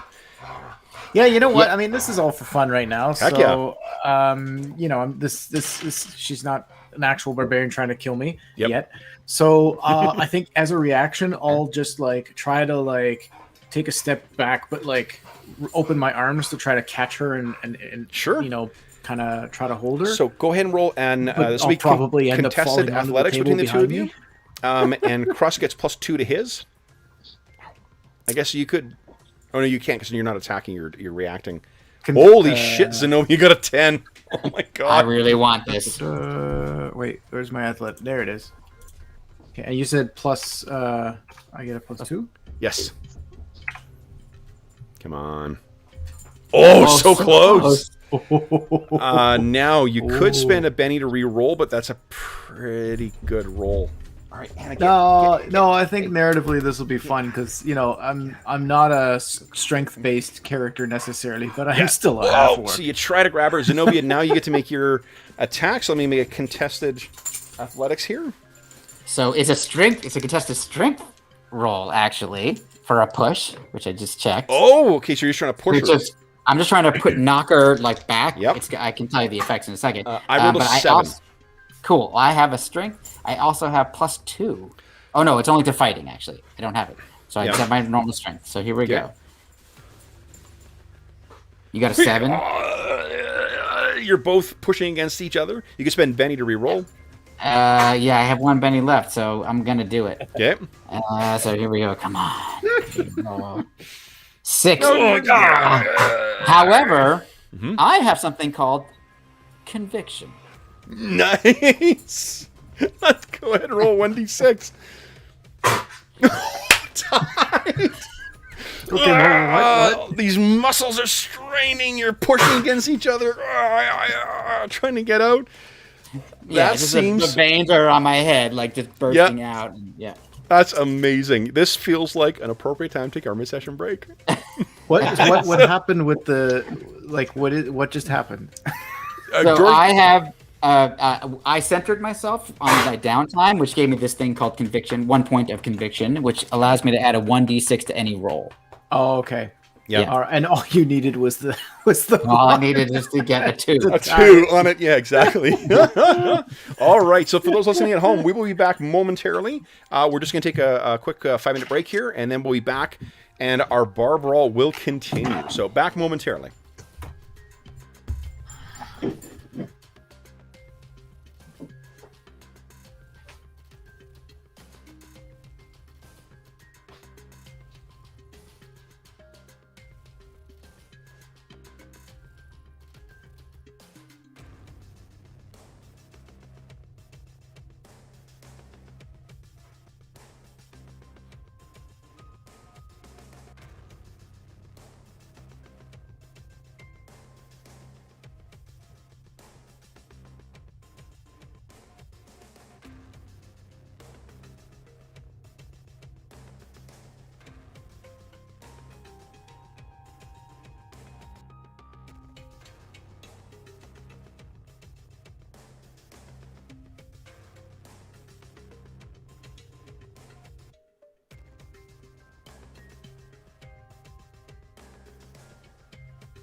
Okay, let's check out my chat here. Hey, everybody. Brian, welcome to the weekend. Hello, hello. Sean, what's going on? You definitely have spent some time here. Nice. It's just time for Zenobia to rage. Totally agree. Nice. George Jury, so good to see you again. Hope your weekend is treating you well. Oh, George, and I'll ask Dave when he gets back, George, if Dave's got any books on Amazon. I think he's got some short stories in compilations that are on Amazon. Dave, George was asking if you got books on Amazon. I think the one, you know what, I have to check to see if it's in print anymore. So, small publisher, Zombies Need Brains, does 3 anthologies every year through Kickstarter. And mine was done in 2013 called Clockwork Universe Steampunk versus Aliens. And I wrote a story called Steam Suit about an Elizabethan or Victorian. She's an inventor trying to make her way in Victorian London and gets asked by the British Secret Service to help with an alien landing. Nice. I think I've got that book too. I think you gave me a copy. I think you're right. It's probably packed up because I haven't unpacked books yet. So, all right, just the gaming books. Exactly. Priorities. Okay. Alrighty. So Andrew stepped away. So I think one of the neat things I was thinking about when we were away that one of the things I know I keep just shining praise on Savage Worlds, but the found story that comes from the unexpected results of dice rolls and shit like that, and the different things you can do even in violent situations, it makes for such an interesting session. Okay. Yeah, good girl. All right. Hello. Yeah, I know. And it says hello to everybody. Good girl. Now she's finally lied down. Okay, guys, so let's draw some cards here. All right, so first up is, I'll go same order I got here. Krusk. Ace of Spades. Very nice. And Mare, an 8 of diamonds. Zenobia, King. Uh-oh. And a 3 for Parda. So I'll spend a Benny and get a new card for Parda. Come on. Joker? No, a 7. Anyone else spending Bennies? I'm guessing. Oh, everyone gets a Benny as well, too. Yes. So we're back from break. So everyone gets another Benny. If you are not drawing, then first up is Krusk. What are you doing, Krusk? Oh, boy, oh, boy, oh, boy. I kind of think that I would have kind of been... I was brushed aside and rebuffed as if I was nothing. Oh, yeah. I think part of me, at least, will take a bit of a sullen kind of look over at Val. Okay. who I assume is like standing there, like in a huff, like looking at me. I kind of picture her. Have any of you guys watched Avatar: The Last Airbender at all? Mm-hmm. I know it's probably. Yep. Oh, okay. I'm picturing a blonde toff in my head where she's looking at me with this like. Yep. Yep. I only finished that recently. It's got one of the best written ongoing stories of any Chelsea introduced it to me a couple weeks ago. We binged it last week, and I just we binged Korra as well. Yeah. I had dismissed it when it came out because I was in undergrad. I'm like, this is for kids. Yep. But no, the themes are very mature. It's very well written. I've heard that Korra ups the ante even more, and the animation in Korra, I've only watched part of the first episode just because I got distracted, is gorgeous, like crazy beautiful. Yeah, the anime, I feel like, well, we're getting sidetracked, but I feel like it takes a bit of a dip in terms of the quality of animation at times, but that also could have been the streaming we were using to watch, which was not entirely Want to hear an unfortunate bit of bullshit as well, too, is, George can confirm this for me, animation writers make, a half of what other writers do in the Writers Guild? Or is it less? Probably not even. Unfortunately, probably a lot less. Unfortunately, yeah. Yeah, it's like unless you have like those guys are very well respected, and I'm sure they do great. So, but in general, yeah. But yeah, no, it was really good. But yeah, I'm getting a strong Toph vibe. Yep. From You can see, and she's so short too, right? You can only probably see like just a bit of her head above. She's definitely taken, you know, a signature weapon is her pouting with arms on fists, the disapproving look. So, and I feel utterly ashamed. You know, because he added that, you get a Benny for that. And what is Crust going to do this round? I think maybe is there something breakable that I won't get in trouble for breaking? Sure. What do you think? I mean, there's a lot of the what do you call it? The cookery and whatnot and glasses are probably like clay fired things. That's not a good idea. No, okay. I want to keep my job. Shoot. What do you think? Could I? You know what? Actually, there's a card in the way, but could I go over here? Of course, yeah. And then well, maybe... like we're sort of just roughly estimating where you guys are. If you want to get behind her. Yeah, it's kind of. I want to get behind her to kind of let's get ready for like a sneak attack if possible. You try to like grapple her again. So let's see here. You know what I'll let you do is I think you need to get a raise on the stealth check, but I'll let you try and get the drop on her. Zenobia seems to be fully focused on them. Yeah, I don't think she's. I don't think she's vulnerable right now. They're doing that sort of like sumo wrestling thing where they haven't quite got a grab on each other. All right, so that's not quite. You want to spend a Benny to re-roll that, or? I got a free one, so why not? All right, actually, and Zenobia, give us a notice check, and I think. Okay. I think I'm going to give you a -2 just because of the your raging. Totally. Yeah. Here we go. So you got a 6, 14. Oh, no. Oh, boy. So I think Zenobia is, you know that, not to keep stealing from fucking films, but it's that scene from Justice League where Krusty's like, ha, ha, ha, ha, ha, and then you see Zenobia's eye track along, and he's like, oh, no. Yeah. Y'all ready for this? Oh, no. She's ready for that. All right. So, Zenobia, I don't know, what do you think that raise tells you? Is he trying to be a threat as well? I think in her current state, everybody is now considered a threat.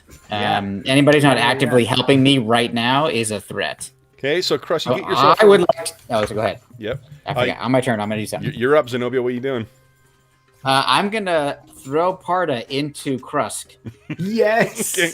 So you're going to need to get a raise on the grapple, because you haven't actually grappled her yet. You need to beat her in order to get the grip on her, right? So... Yeah. So this will be... Actually, let's do this instead. Instead of getting a raise, it's going to be a multi-action penalty. So let's see how you do when you're contested. Let me roll for her. My best roll is actually only a 3. And this contested is athletics on this, correct? Athletics, yeah. Okay, great. All right, I'm at a -2. Here we go. What? I got a 14 to notice something. Yeah, you want to spend a penny? Yeah, because I can't even try to do what I want to do if I don't succeed at this. So here goes the reroll. Come on. 2. Big money. What's happening? So you're trying to get a hold of her. I'm like, stop moving. Maybe you're fighting against it. Like there's a little bit of you is just trying to hold back. It must be. Mare, you're up next. What are you doing? Well, I was actually kind of hoping that they'd be in this little struggling thing so that I could get behind Zenobia and help push, but they're both incapable of grappling each other. So I'm just gonna whereabouts is the door? Is it somewhere over? The doors are blocked, I think, by the visual. It's these white things. So it'd be like here's one, here's one. Like up in this direction over here. Okay. Well. And then one down here as well too. Oh, well, that's great. I can beeline right through some tables, and kind of like a direct line, bam, and try and tackle the half-orc into the doorway. Tackle the Parda? Sure. Okay, so go ahead and give us an athletics check. I got, oh boy. My best roll is a 13. What? Sorry. You slam into her. You want to spend a penny or? Unless I get some sort of crazy exploding dice. Yeah. Sure, what the hell? Nice. Go ahead. Let's see. Ooh, you get +2 from your. It's not bad. It's still not. You know, she's a much bigger person than you are. Yep. So on her turn, then Parda is up next. Let's see if she unshakes. She does unshake now. Uh-oh. Yeah, she's slamming to her. She looks at you. And let's see if she's going to try and get her hands on you. I actually only rolled a 4, so give us an athletics check. Mare. Drop it. Oh, All right. How many ones can I roll? Yeah. So she's got her grab on you now, and you sort of It'll show you how many push ones back you can across roll. that table. All right, next round. Let's see. Right into that halfling again. Cross. Yeah. Once again, that guy gets up and okay, I'm gonna and knock forward. This time it's an android that bumps into him. Oop! I accidentally drew that there because I was doing a halfling. So Mare gets a Queen of Clubs. Zenobia. 8. Oh, we got to be getting a Joker sometime soon. 7. All right. Anyone spending a Benny to get a new dice or new card? not Nope. already. Okay. Mare, you're up first. What are you doing? You're currently grappled. Wait, so you're you can do any physical action right now. You're just vulnerable. I'm vulnerable? Yeah. So people have +2 to take actions against you. You can't move, and Okay. you're vulnerable. All right. I don't know. I don't have like a tumbling or something like that. I was thinking of trying to like wiggling out or Yeah, that's athletics. athletics. Okay. Yep. So go ahead and make it. If you're trying to get out, it's just a contested athletics. Fuck, I got an 11 again. I didn't roll a 1 this time. You didn't roll a 1, okay, but yeah, she's just. This is like a child trying to get away from a large adult. All right. But I'm distracting her from. You are? Zenobia. Yep. Then Zenobia, what are you doing? I've had enough, and I'm gonna try to blast Parda away. Unfortunately, one of my companions may get caught in this cone of chaos. Is this Havoc? This is Havoc. Nice. So, I think what happened, what people see. So she slits her wrists like this. Yep. And some blood droplets come out, and they kind of would remind you of like mercury, but red blood. Yep. And they start spinning, and it starts spinning into like an elaborate kind of pattern that then causes everything and the wind, to start to spin, and then it blasts outward. Okay, go ahead. Now let's see if it does anything. Yep. Wow. Let's see here. Oh, 11. we got a raise. Amazing. Okay, so then let's see here. Medium blast. So we're not doing actual stuff, but medium blast without 3 creatures are affected. Just so happens we've got 3 people ready to go here. So anyone touching the template is distracted and must make a strength roll -2 because you got a raise. Those who fail are hurled. Holy shit. Yeah. 2d6 times 2 yards away, directly away from the caster. There's a lot of windows in here too. So That's right. fantastic. All right, so basically the whole tavern starts just swirling with this shit. What I need is, oh my gosh, everyone's distracted, which -2 to all your rolls, and now a -2. 100%. Yeah. So That's how I became an adventurer, folks. This whole talking people down while they're fighting in the bar does not work. It's got to be like a headlock and use the head as a battering ram outdoor. That's how you're supposed to do it. all right, so even with a -2, Did you see her? Did you see the size of her? so this is going on. In spite of that, Parda is still holding her own. So what I'm actually, and because you're grappled with Mare, I'm actually going to give you a +2 Mare to yours. So you're going to make a strength check at -2 Mare, and Krusk, you're going to make a strength check at -4. Okay. Yeah, because you got nothing weighing you down. And that poor bastard, that poor halfling is just like, what? What was his hand over his mug? So in this case, the minus is necessary, right? So you'll get a net -2 because you get it's -4 normally, and then you get +2. So holy shit, we have to put in the actual minus in the input. Yes, value. the minus. Yeah. Okay. Mm-hmm. So Mare, you nice, Krusk, awesome. Jeez. So right. you guys, all this shit is swirling around you, and that's an instantial thing. That's incredible. All right, then it is. Wait, the 4 was enough? I think it's her turn then. Parda. Parda is going to let you go, Mare, and then it's going to try and tackle Zenobia. She's realized that Zenobia is out of control at this point. Oh, I just got. So, would you give me a contested? I rolled a 20. One of my dice exploded. Oh man, what am I rolling this? Athletics. Just athletics, please. Okay. Yeah, here you go. 4. Yep. So you unleash this massive swirling thing. Everything kind of goes all over. That poor halfling lands down in someone else's chair. Oh. And then you, you look up from casting this, and Parda just fucking like linebacker tackles you, and you slam into the ground. She's got you fully grappled at this point. Okay, and just so you know, I have 2 more rounds of raging, and then it's over. Yeah. Okay. There's the 3rd round. All right, then Krusk, you're up next. So you've seen this happen. Zenobia, I'm putting her token kind of under Zenobia, so you know that Parda has grappled her.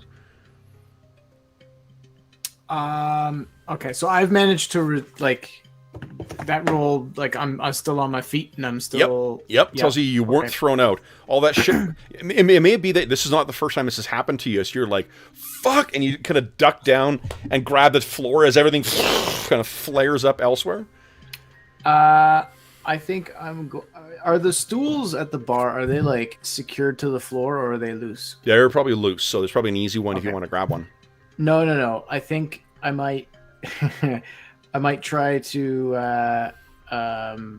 somehow I want to kind of kick off of the bar and launch myself at Zenobia to try to grapple her and tackle her to the ground. Okay, sure. So let's do this.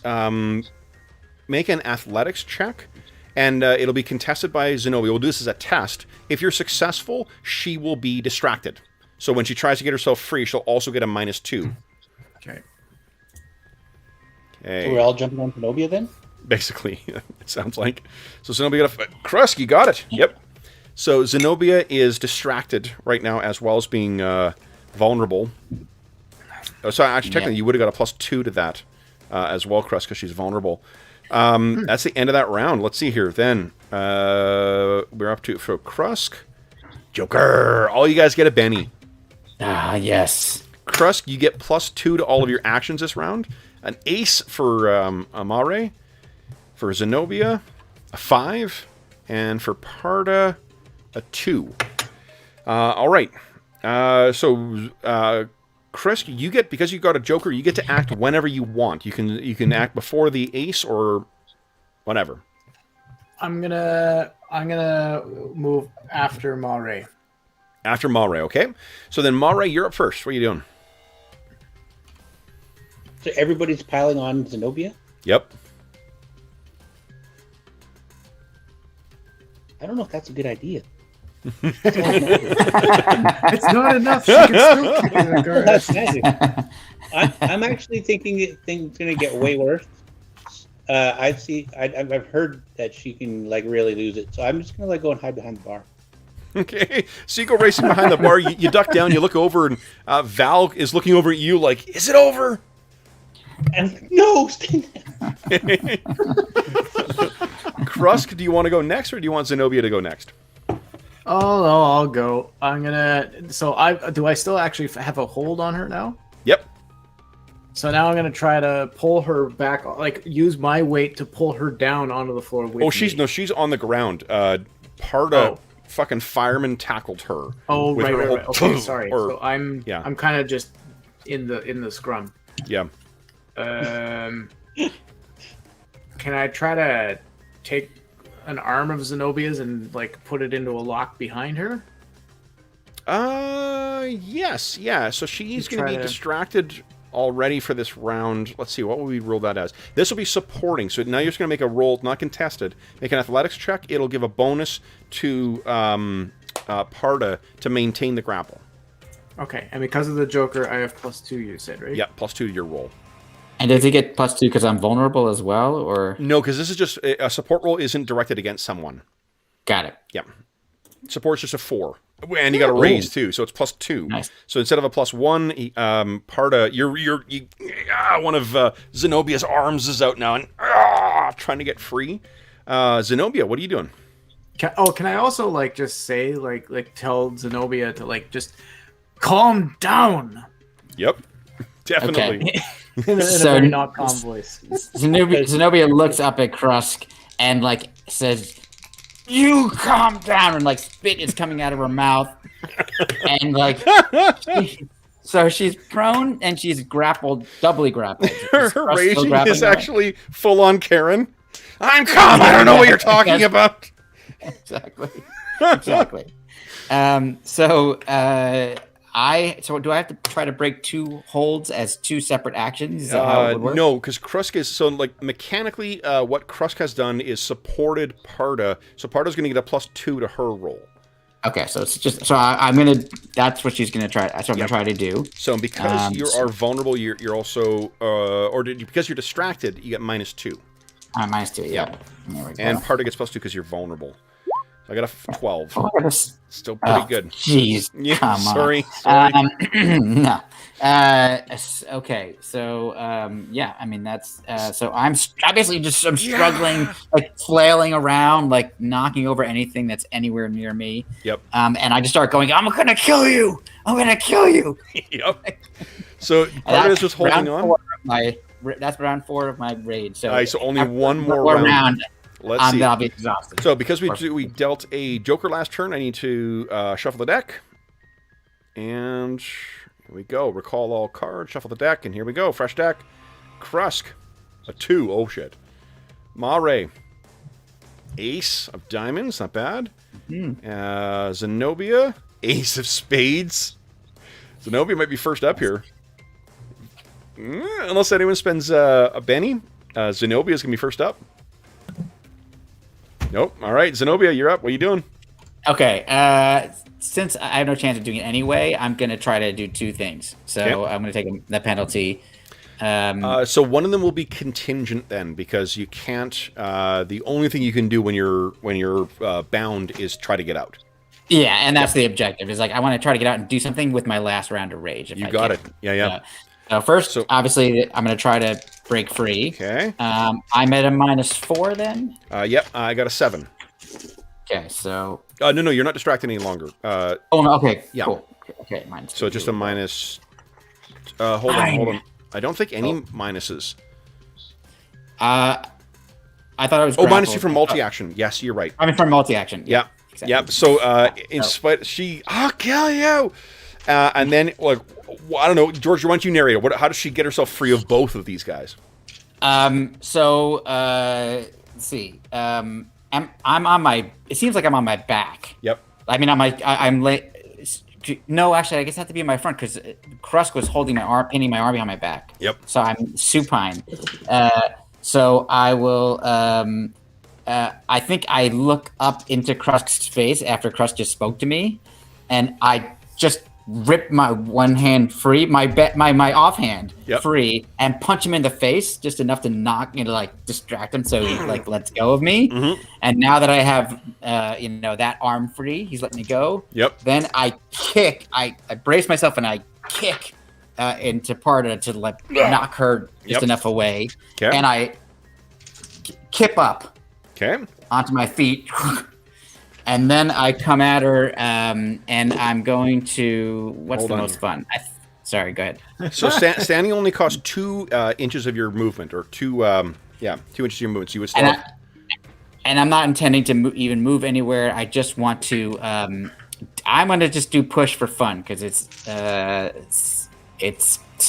contested strength, which is my strength is up right now because of my raid. Absolutely. So here we go. I'm going to give you a +2 because Parda is actually prone still. So this will be easier for you. Oh, I did get a 10 though. You got a 12. Nice. So you grabbed her and you're dragging her along the floor. You have to leave. So it doesn't do any damage, obviously, but it would move her and knock. She's already prone, so it doesn't matter. But that's good. I'm enjoying it. So that was round 5. So after this round, I'm gonna be like, oh yeah. But in the meantime, I'm like, ah! Yeah. Mara, you're up next. What are you doing? I think Mari is like wishing she'd brought weapons, and so she's like crouched down behind the bar, looking. She takes a peek around. She's trying to figure out, like, is there like a weapon around here, just in case I need to fight my way out tonight? There's a knife to cut the limes. So you could thinking about it. Grab that. Do anything this round or no? She was just looking around. Okay. All right. So then it is. Let's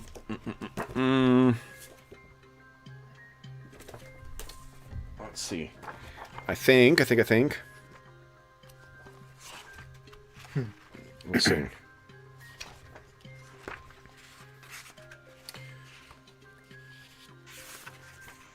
Let's see here. Disarm. I'm trying to think about knocking you prone. Push can end up knocking you prone. Okay, yeah. So I think maybe she'll push you back.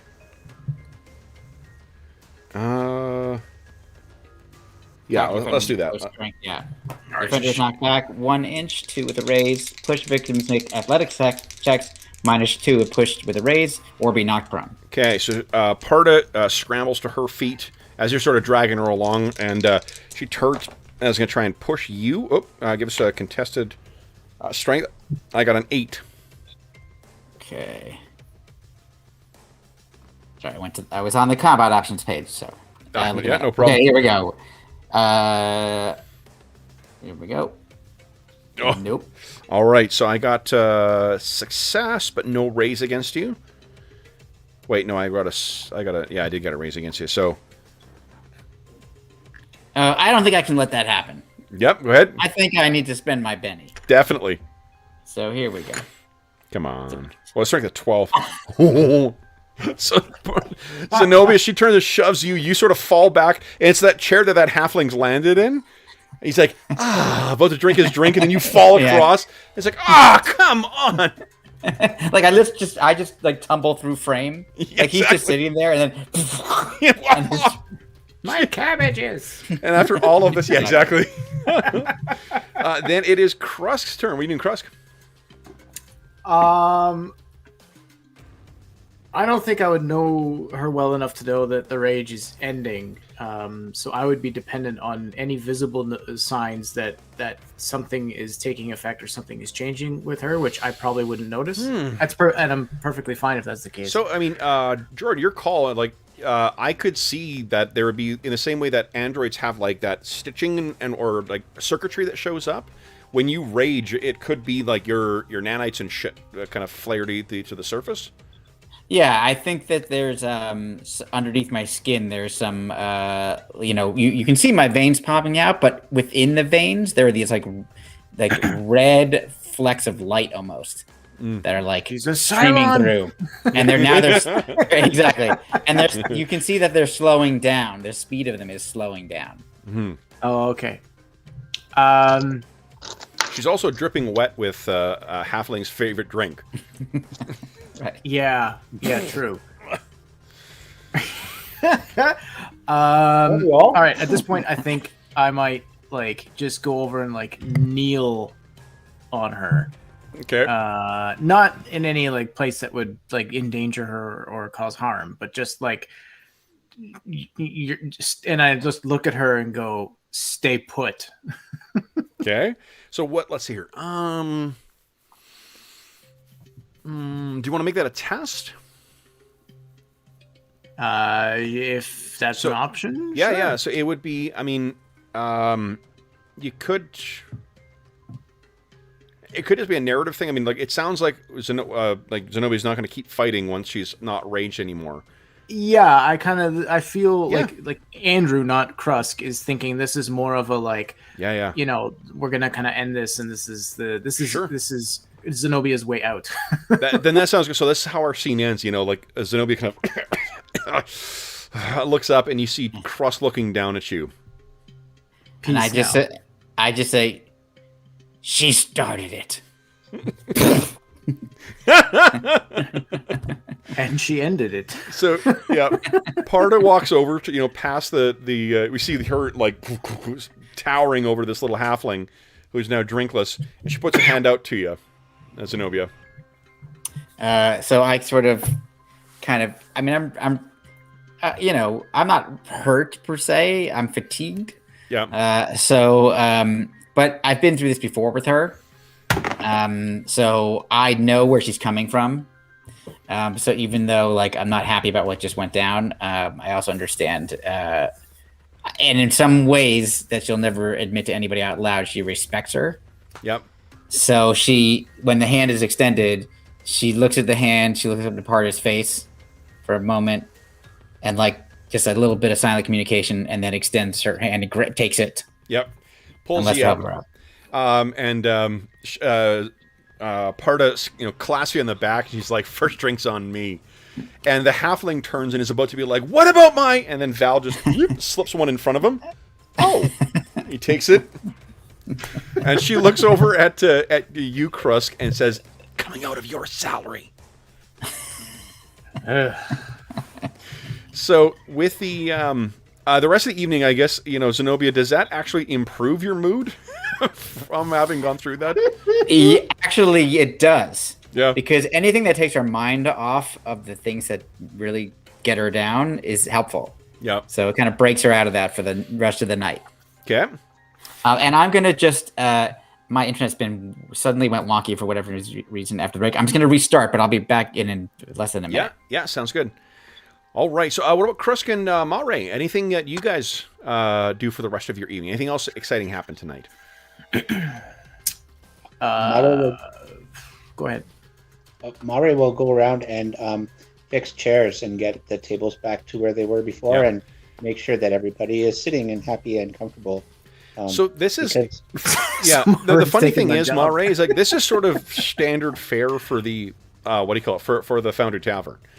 Right? It's because people bring weird things, and sometimes devices malfunction, and sometimes there's, there's all sorts of unpredictable stuff that, that can happen.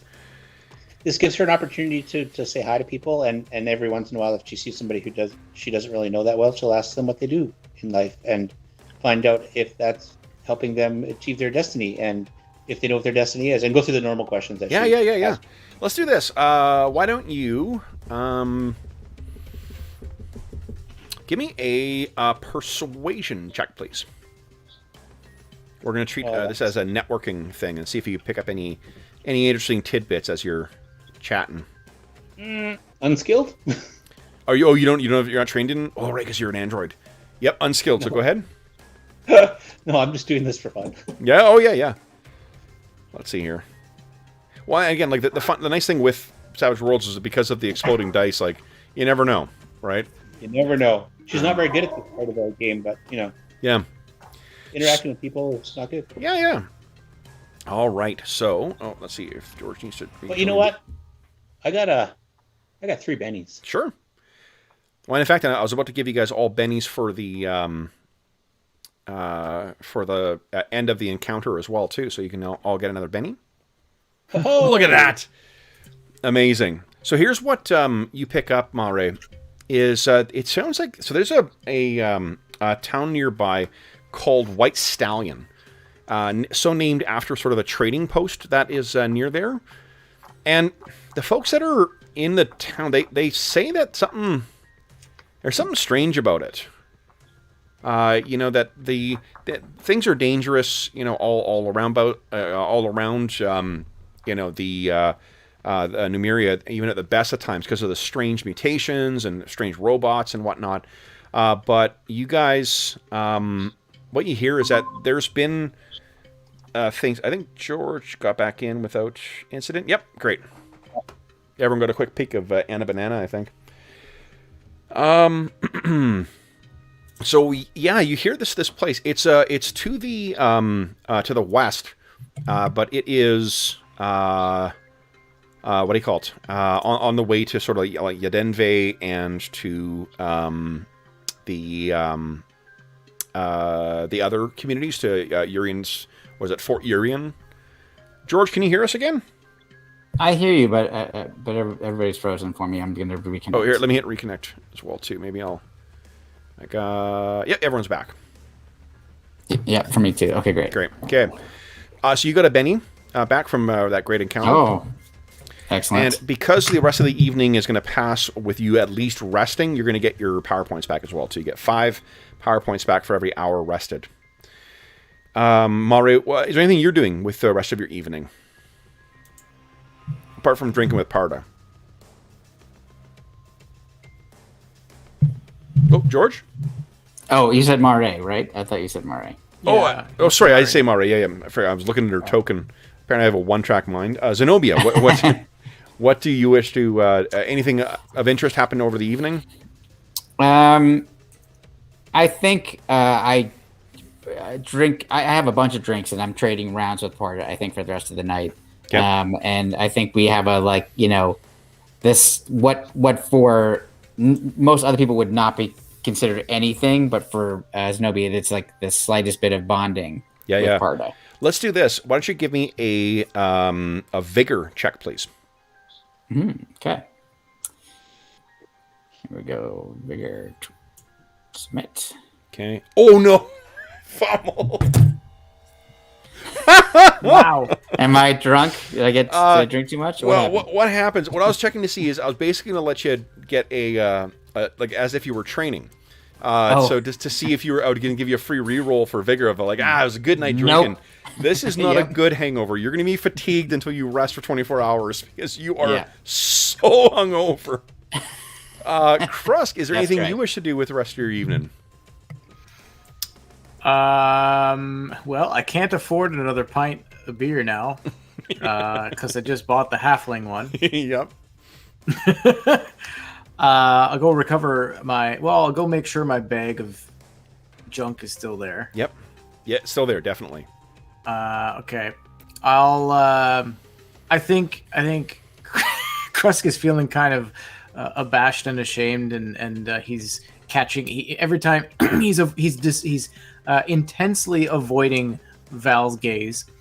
So he's with Mare kind of fixing up the tables and stuff. I think he's gonna go collect dishes and stuff and go do some scullery work. Okay. Because he's feeling rather embarrassed. Sure. Okay. So then, I think, because you're reflecting on that time, why don't I give you a point of conviction? So you're learning from your lesson. So what that means is you can spend that conviction to roll a 1d6 and add that to the result of a dice roll. All right, so next morning, guys, let's move over to the... What else did we learn about the town, Kev? You started talking about it, and then you stopped. What? Say again? We learned about a town. It was on the way to Fort Urian, and then you stopped. Yeah. Let me bring you to the map. I'll show you what... so it's here. Zenobia's got 1 Benny, and Krusk and Mari both have 1 each, or 3 each. So...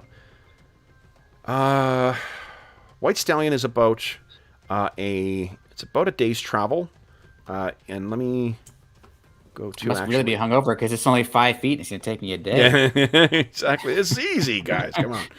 So this says, let me just move this thing out of the way here. This still doesn't measure properly, but at least each hex is 2 squares. So from where Torch is right here, it is. Oh, what am I doing here? Wrong thing. It's about here. Towards before Gorham Potts, but on the way to the other locations. I think Starfall's in the wrong place on this map as well. Now that I see it, because the first blades should actually be much longer. But yeah, it's over in this direction. Also, I think Denve's. Yeah. Well, anyway, so it's about here. It's on the way to traveling on the way to Denve, and what you'd heard is that there are. Excuse me. Yeah, people have been citing some really strange things on the outskirts. Small creatures that are lurking around. Why don't you give us Mare, or if you discuss this with your allies, let's assume everyone can make a check on this. Everyone give me a either common knowledge or occult check, please. Either of those would be fine. Nice. Okay, success for Mare. Nope. Okay. So, and not for Krusk. Okay, so Mare, what you know is that there are strange creatures that have a connection with sort of like the other world. These nasty little malicious things that are sort of half spirit and half flesh. Awful creatures called gremlins. And gremlins come in a wide variety of different nasty sort of different subspecies or different kinds. But what is common among them is that they are all very, very malicious and devilishly clever as well, too. Some like laying traps that will maim or kill people. Some just full-on like combat. Some just like stealing shit and causing problems. Or sabotaging either magic items or machinery or both. So that to you sounds like things that sort of flicker in and out and whatnot. That is sort of consistent. And if White Stallion is, if it's has taken up a gremlin infestation, that's a problem for the people of White Stallion, at least. Maybe somebody there would appreciate our assistance. I feel like we should help them. So what happens the next day is, first off, we've got... so Krusk has to meet with Sanville Tret, with Paul Rudd. Mare has to meet with... actually, you're going to have information from... Annika. Ivan's wife, the couple that run Ivan's livery stable. Turns out that they have actually a run to make to Wild Stallion, or to White Stallion. Wild Stallions. Yeah. It's run by two guys. I really lost out on an opportunity. It fits in with the musical theme of the night. Totally. Yes. There's been a rush order. There's a guy named MacLeod who runs the White Stallion. They call it the White Stallion Inn, but it really is more of a trading post where people happen to be able to sleep on the floor. He's made a rush order for 2 horses and 2 colts. So she wants you, and if you can find some people to help, to bring these things out to them. She'll pay you 50 gold or 50 silver discs for the round trip. Should be only, a day out there or half day out there and then a day back. I acquiesce to your request. Great. So if you could find someone to help with this, I mean, I'm sure you can wrangle those horses yourselves, but safety in numbers, of course. Krusk may need employment. He had problems last night with his job. Oh, well, if you vouch for him, then that's good enough for us. He seems capable at wrangling people. He could probably help with wrangling horses if necessary. I'll trust it to you, Mare. And Zenobia, perhaps she needs to cool her heels in nature for a while. She had problems too. Did you say kill things? What was that? Sorry.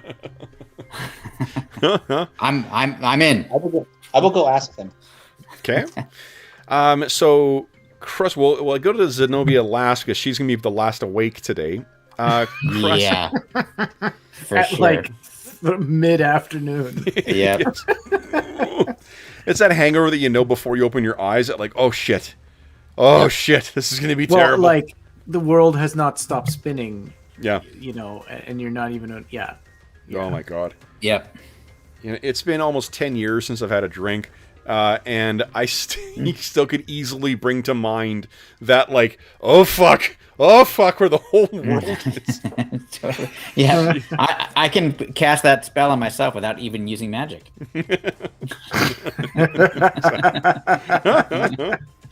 This little flask and away we Yeah, go. that's it. Yeah. Jeez. Let me see here. I'm trying to find the marketplace. The last time I had that kind of like Zenobia drunk was a friend. It was in grad school. A friend came over, and she brought a bottle of scotch, and we just didn't go to bed at any point. And then at 6 a.m. we went to bed. Woke up at like 1, world spinning, and then I looked in the kitchen and saw the bottle of 12-year Glenfiddich was empty. Wow. That's yeah. Oh my gosh. Only 2 of us. Yep. All right, so this where I'm marking here now, guys. This is the market square. So our next scene sort of picks up. You're actually not far from, because the livery is right around here, right? Or here, I think.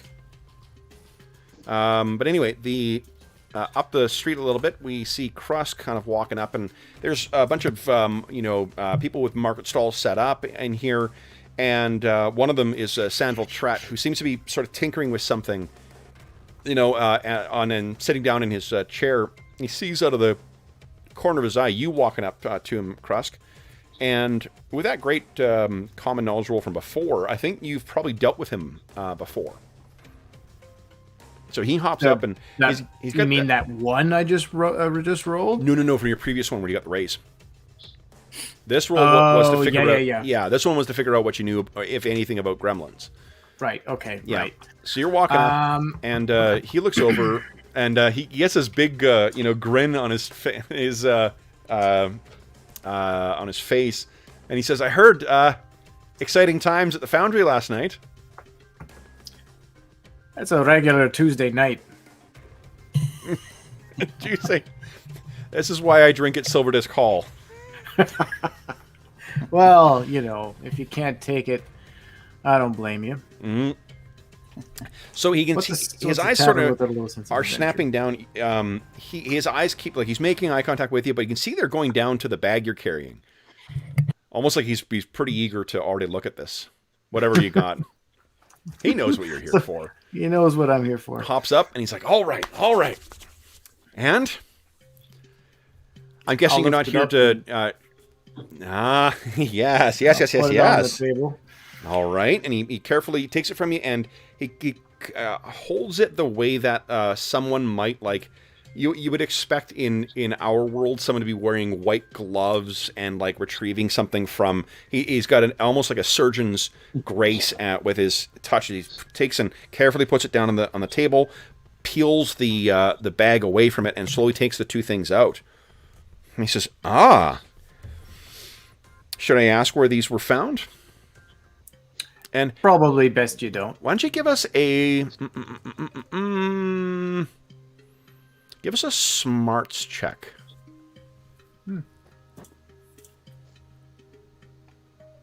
So unskilled, then I would assume. No. Smarts is a stat. Yeah. Smarts is one of your stats. So. Right. Oh no! Fumble. Oh god.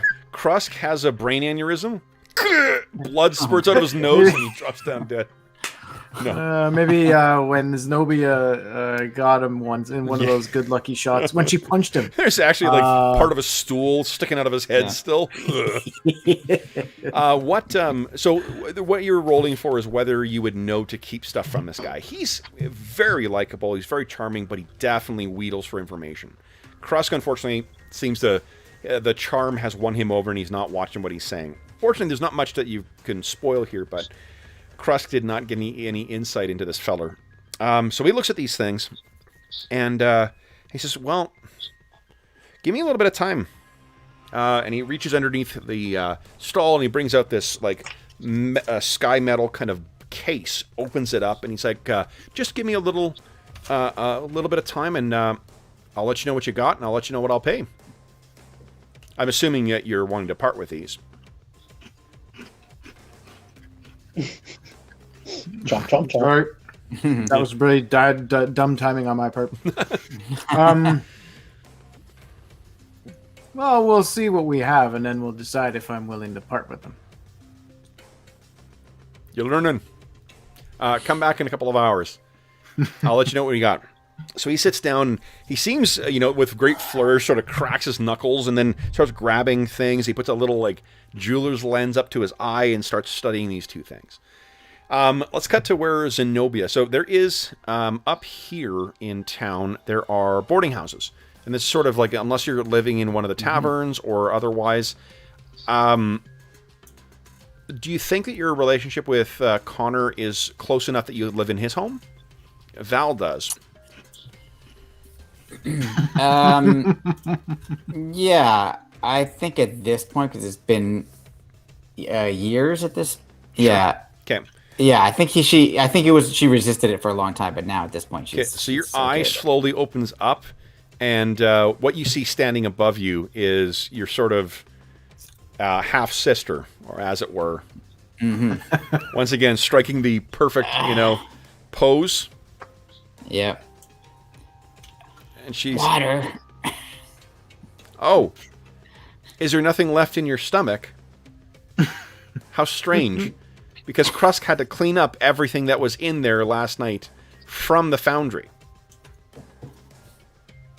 Parta started it. She gives a big huff, and as she moves, you can see that there's a chair in your room, and she's actually got a glass of something that's in there.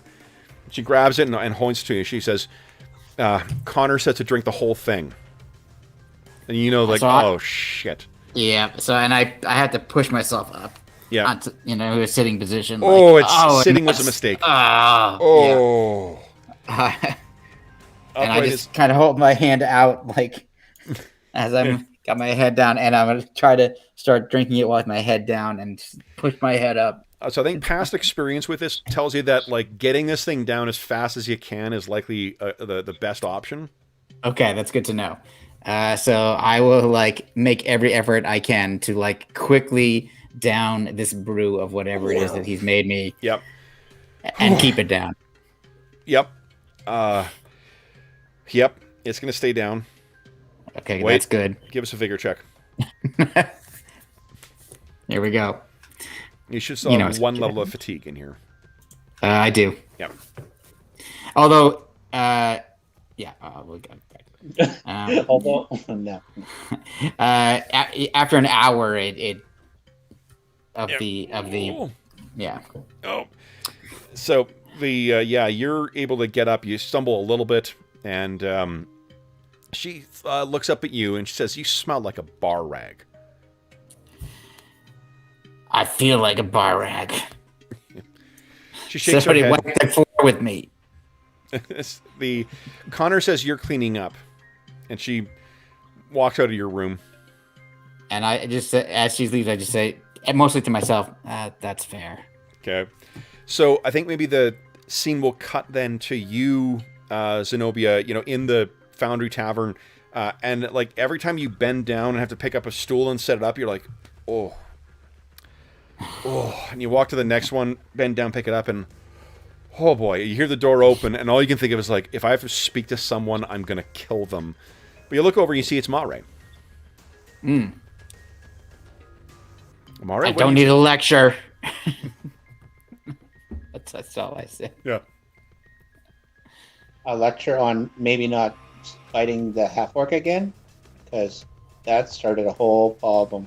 And the halfling lost 4 drinks and only gained 1 back. Okay, but that part was funny. Yes, that part was funny. I know. I can't help myself. But again, just to be clear, she started it. As usual.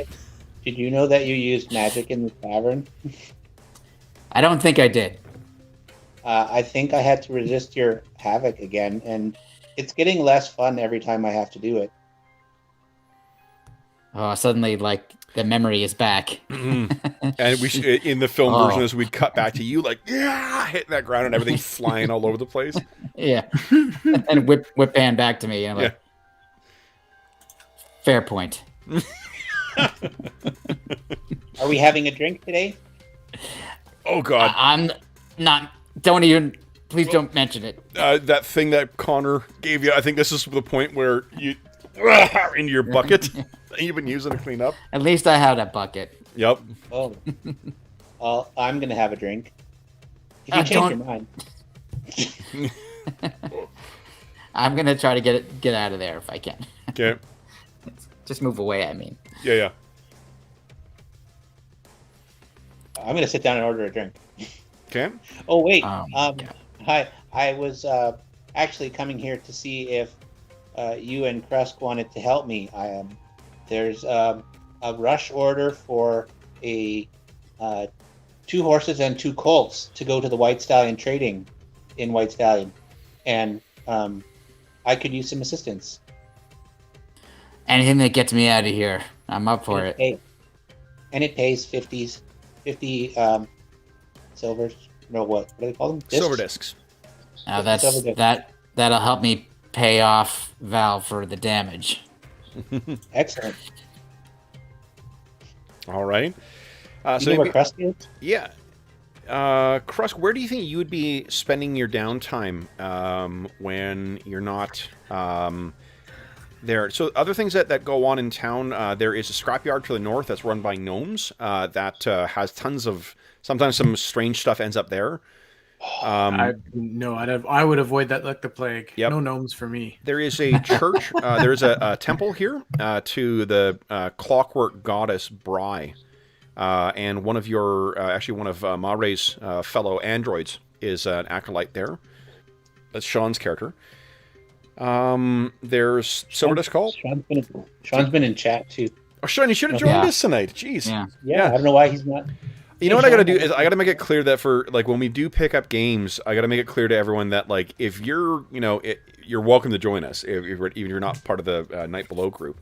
That probably would have helped if I had done it in the players roster instead of the Night Below players roster.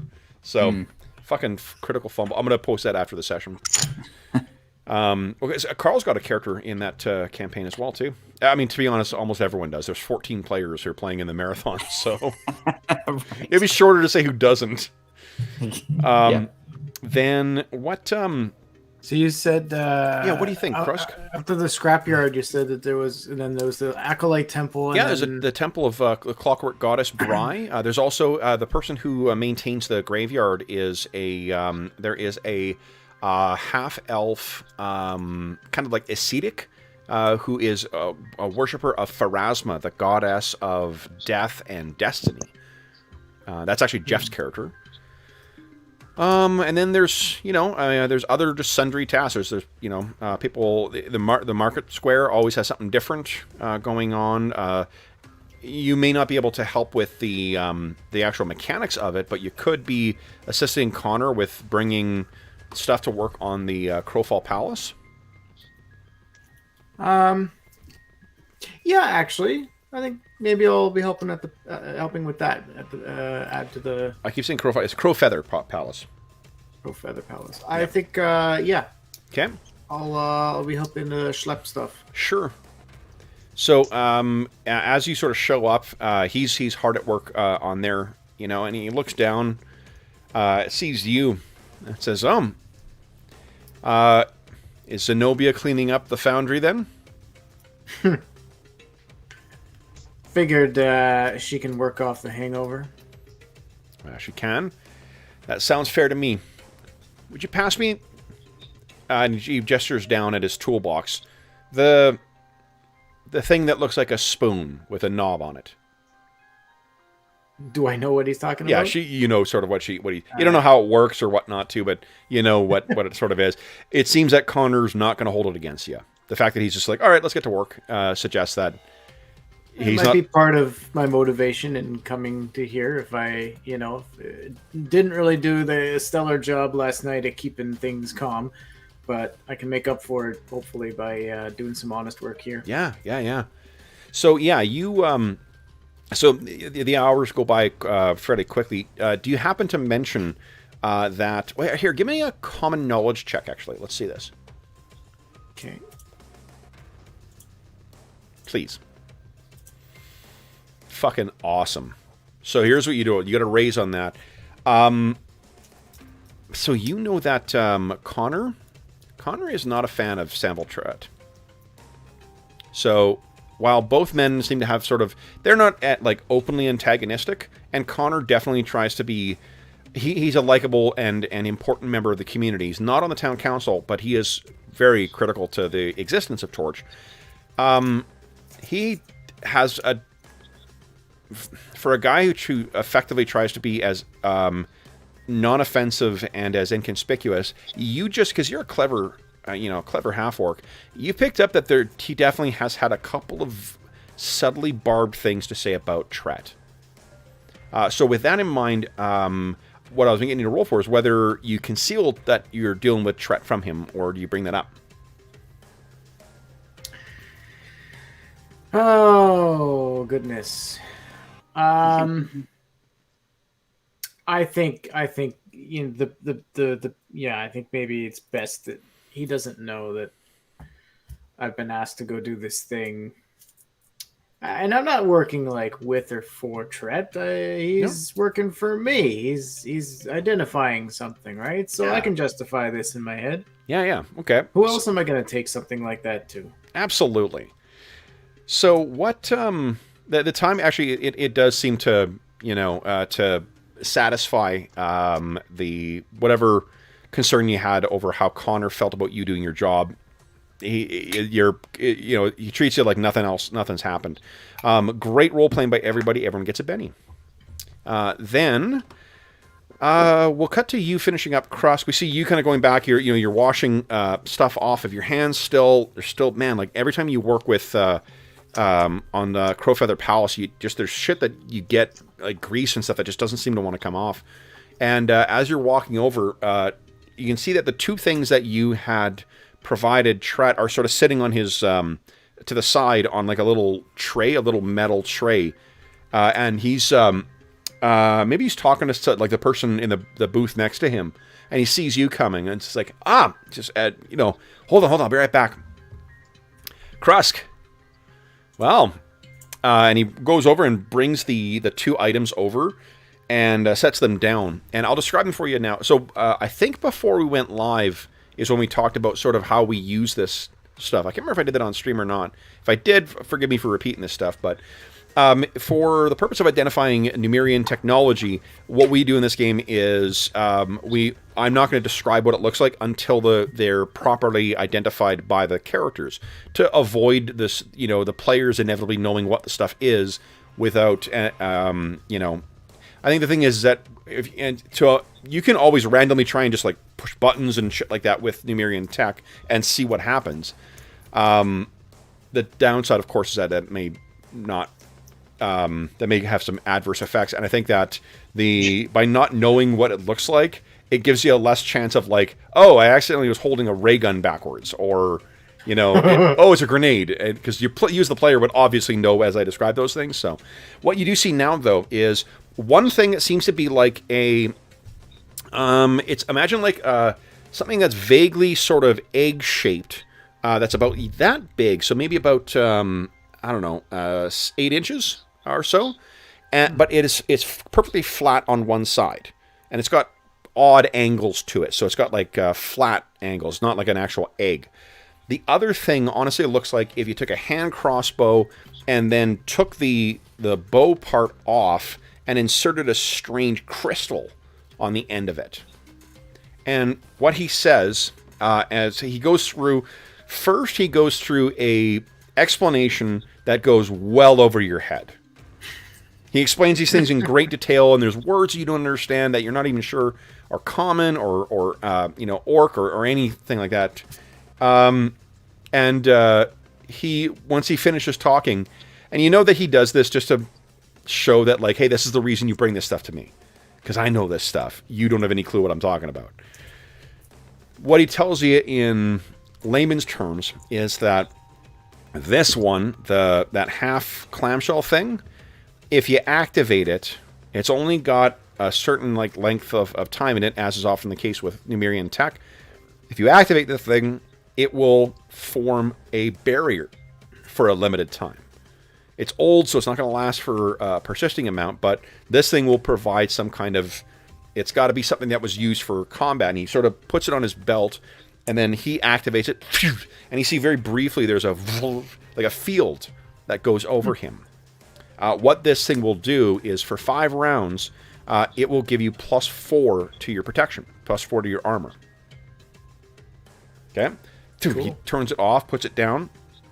This one, and he says, this one's a little more in the offense. And he says, just, and he looks around. There's a guy who's got a bunch of hides that are sort of stretched, a MacLeod salesman.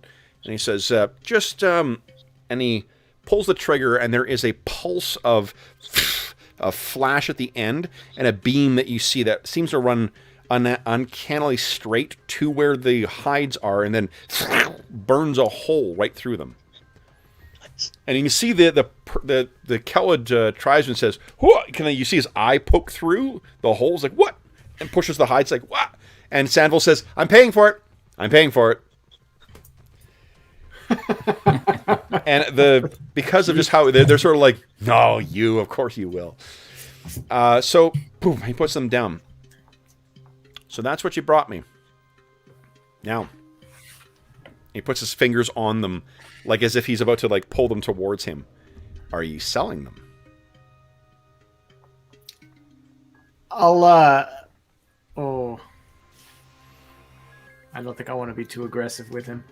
No, wait a minute. I'm greedy. I will quickly reach down and like grab them from him. Yep, his hands move. Well, these are very interesting. I thought. Well, whether or not I'm selling them depends on what I'd be lined up to get for them. Well, I think I could. They're old, and they're going to be prone to malfunction. But I'd take them off your hands for, say, 400 silver discs apiece. Andrew wants to know that's a fair amount of money. That's lot of money, right? You could purchase So one of the cool things about Savage Pathfinder is that the currency and the economy is exactly the same as in Pathfinder, the role-playing game. So you can look at the cost of magic items and other items and shit like that, and it translates directly over, which also means that you can use adventures from Pathfinder and translate them directly over. Because if you got, you had to change the mechanics and whatnot, but like the cost of shit and the value of the money that you find is equivalent. What they could buy you is, boy, you could trade in that scimitar of yours, at least one of them. 300 silver discs will get you a masterwork version of your swords, which mechanically would give you 1 point of armor piercing. Oh. So these are definitely, these are nice pieces. They may also be very useful pieces. Mm-hmm. And, but I guess, I'm not an asshole. Geralt wants to, Geralt's told you can do what you want with one of them. He has asked you to sell the other. He's Amelia is really, getting a nest egg for, to build a life with her is sort of what he's doing. Mm-hmm. I'm greedy though. Yeah. I might. He might just be tough luck on him. Yeah. He gave these things to me. Wait, does it say? Hold on. It says I'm greedy. Does it say? Nope. Doesn't say anything about honor. I am a rogue, not a criminal. He gave them to me. I'm just reneging on a deal that was never written down. Mm-hmm. So, didn't you admonish him for something though? I did, because he's always coming to me asking me for favors like this. So this is. But didn't he get it from someone else who? Oh yeah, that's true. This is tainted material here. That's stuff true. that he got from some guys who are not happy with him or something? Yeah, blood guards. Yeah, he swindled people into 2 blood guards into giving him this stuff. 2 wrongs don't make a right, but so I feel like I'm just teaching him a valuable lesson. Exactly. In why you don't do that, because it sucks. I think. Oh, but I kind of want both items. Can I use a Benny to add something to the story from previously, Kev? What do you want? Yeah. Okay, so Mare had been talking to the guys about how she's seen people walking around with all kinds of weapons that shoot things. That she's got this bow, and it's really simple. She feels like it's like a tribesperson's weapon, and that she's an android shooting a bow, and it just doesn't feel right. So if they hear of somebody selling a gun or a laser or even a flamethrower, she would be interested. But you probably also says that she doesn't have more than probably 300 to spend. So did she tell Crust this earlier? Yeah, she'd been talking to Crust and or Zenobia. Okay. Yeah, maybe some of the other players that play on the Sunday. Yeah, fair. Okay. I'm gonna look at him. Okay. I'm gonna look at Tret. Grin a little. Go, they seem very, very. They seem useful. I could. I know someone who might be interested in one of these pieces, and the other one might be useful to me. I think I'm gonna more interested than me. Well, they'd probably treasure it more then. Tell them to enjoy it. Just treat it carefully. Oh, I'm always very cautious. Yes, that's what I've heard about you. Cautious Krusk. He says, all right. Well then, pleasure doing business with you, Krusk.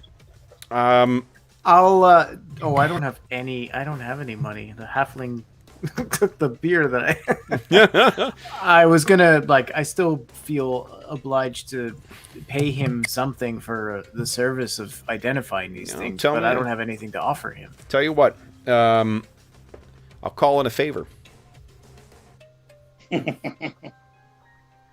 Okay. Good. And so he extends his hand, shakes your hand. All right then. Pleasure doing business with you, Krusk. Oh, but yeah. And he sort of, you can see that the person he was talking to is sort of waiting to go back. He's waiting for you to having run a booth at a couple Comic-Cons. I totally anticipate with the or sympathize with the. All right, okay, we're done here. Fuck off, go away. I can't leave, so you have to. Exactly. One of us has to walk away, and I can't leave. So, yeah. Would you kindly? Get your ass out of here. Yeah. Yeah. I'll bugger off with my bag of stuff. And there's probably one or two. There's a two sort of adventurer-looking types. There's an elf and maybe a crusader of Yomadai, who are now looking at his wares, and he sort of goes over and starts talking to them. So then, guys, when do Zenobia, Krusk, and Mare sort of meet up? I guess Zenobia's getting herself ready. Mare, were you going to seek Krusk out? Well, yeah, I'd asked Zenobia and Val if they knew where Krusk was, because I was trying to recruit him for my excursion. Mm-hmm. So maybe let's say that as your Krusk is walking away, the market's right here, and maybe as you're to get back to the Foundry, you'd have to sort of go down here, cross the bridge, and then make your way up, right? Or no, the Foundry Tavern's right over here. So maybe he's coming back from the marketplace, and you're coming from the Foundry because you thought you were going to see him there, so you guys are meeting on the street. Okay. Hello. How's she doing? Val's not very happy. Yeah.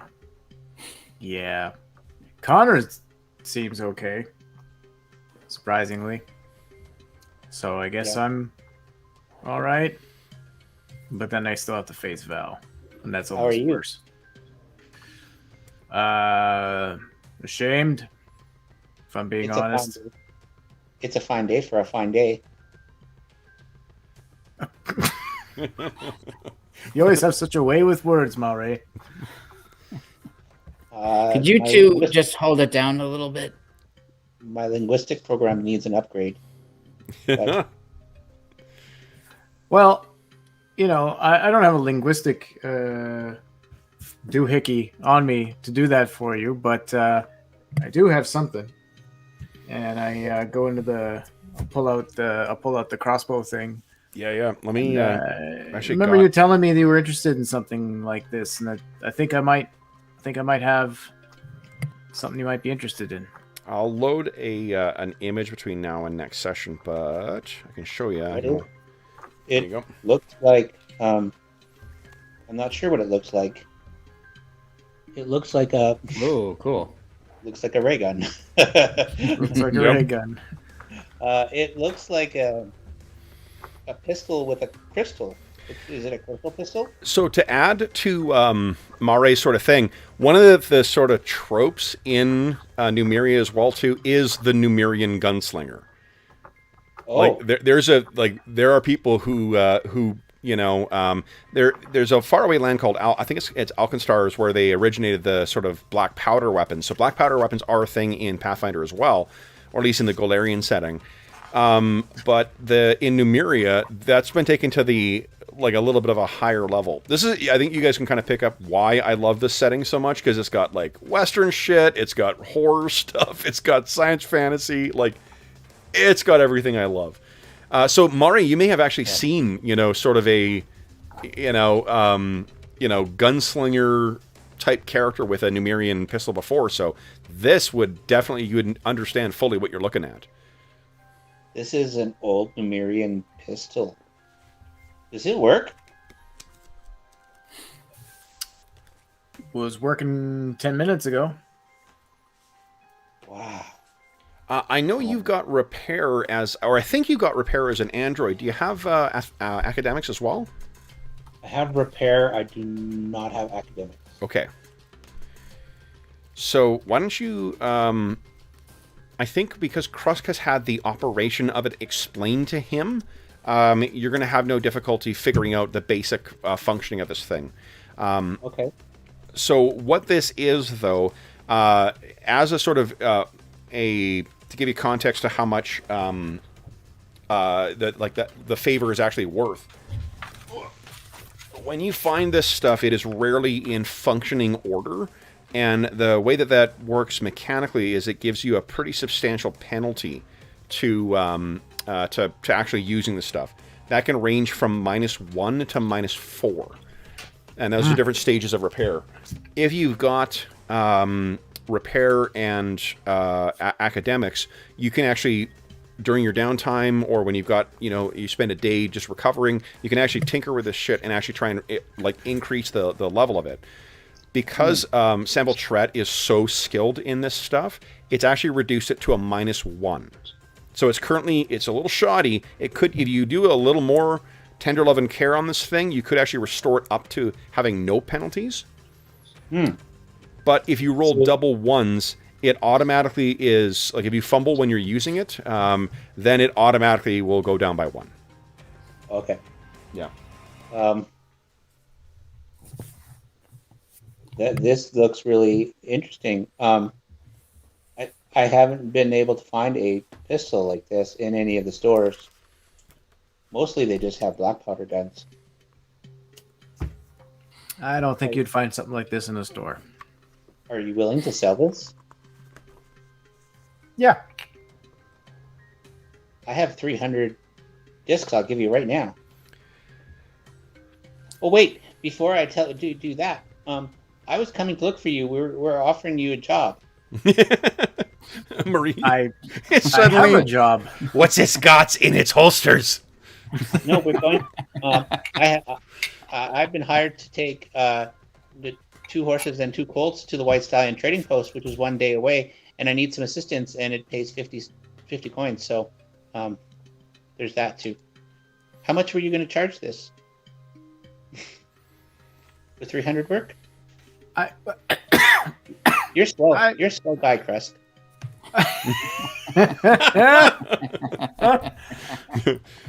Because also the androids are so like they've just got unusual. They don't have the same sort of like emotions that or don't process emotions at least the same way that humans do.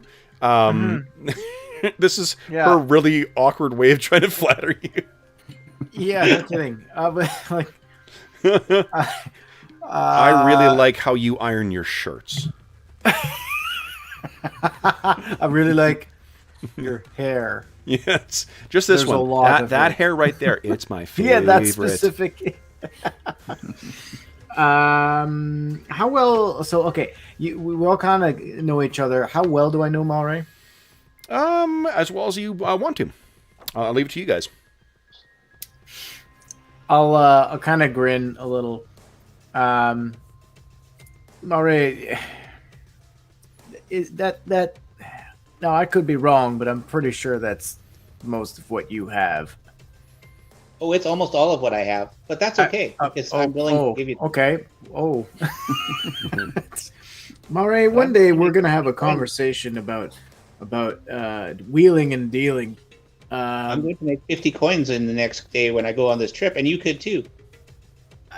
That would give you 350 discs. How about simultaneously haggling and trying to recruit you? I don't know about haggling. I'll tell you what.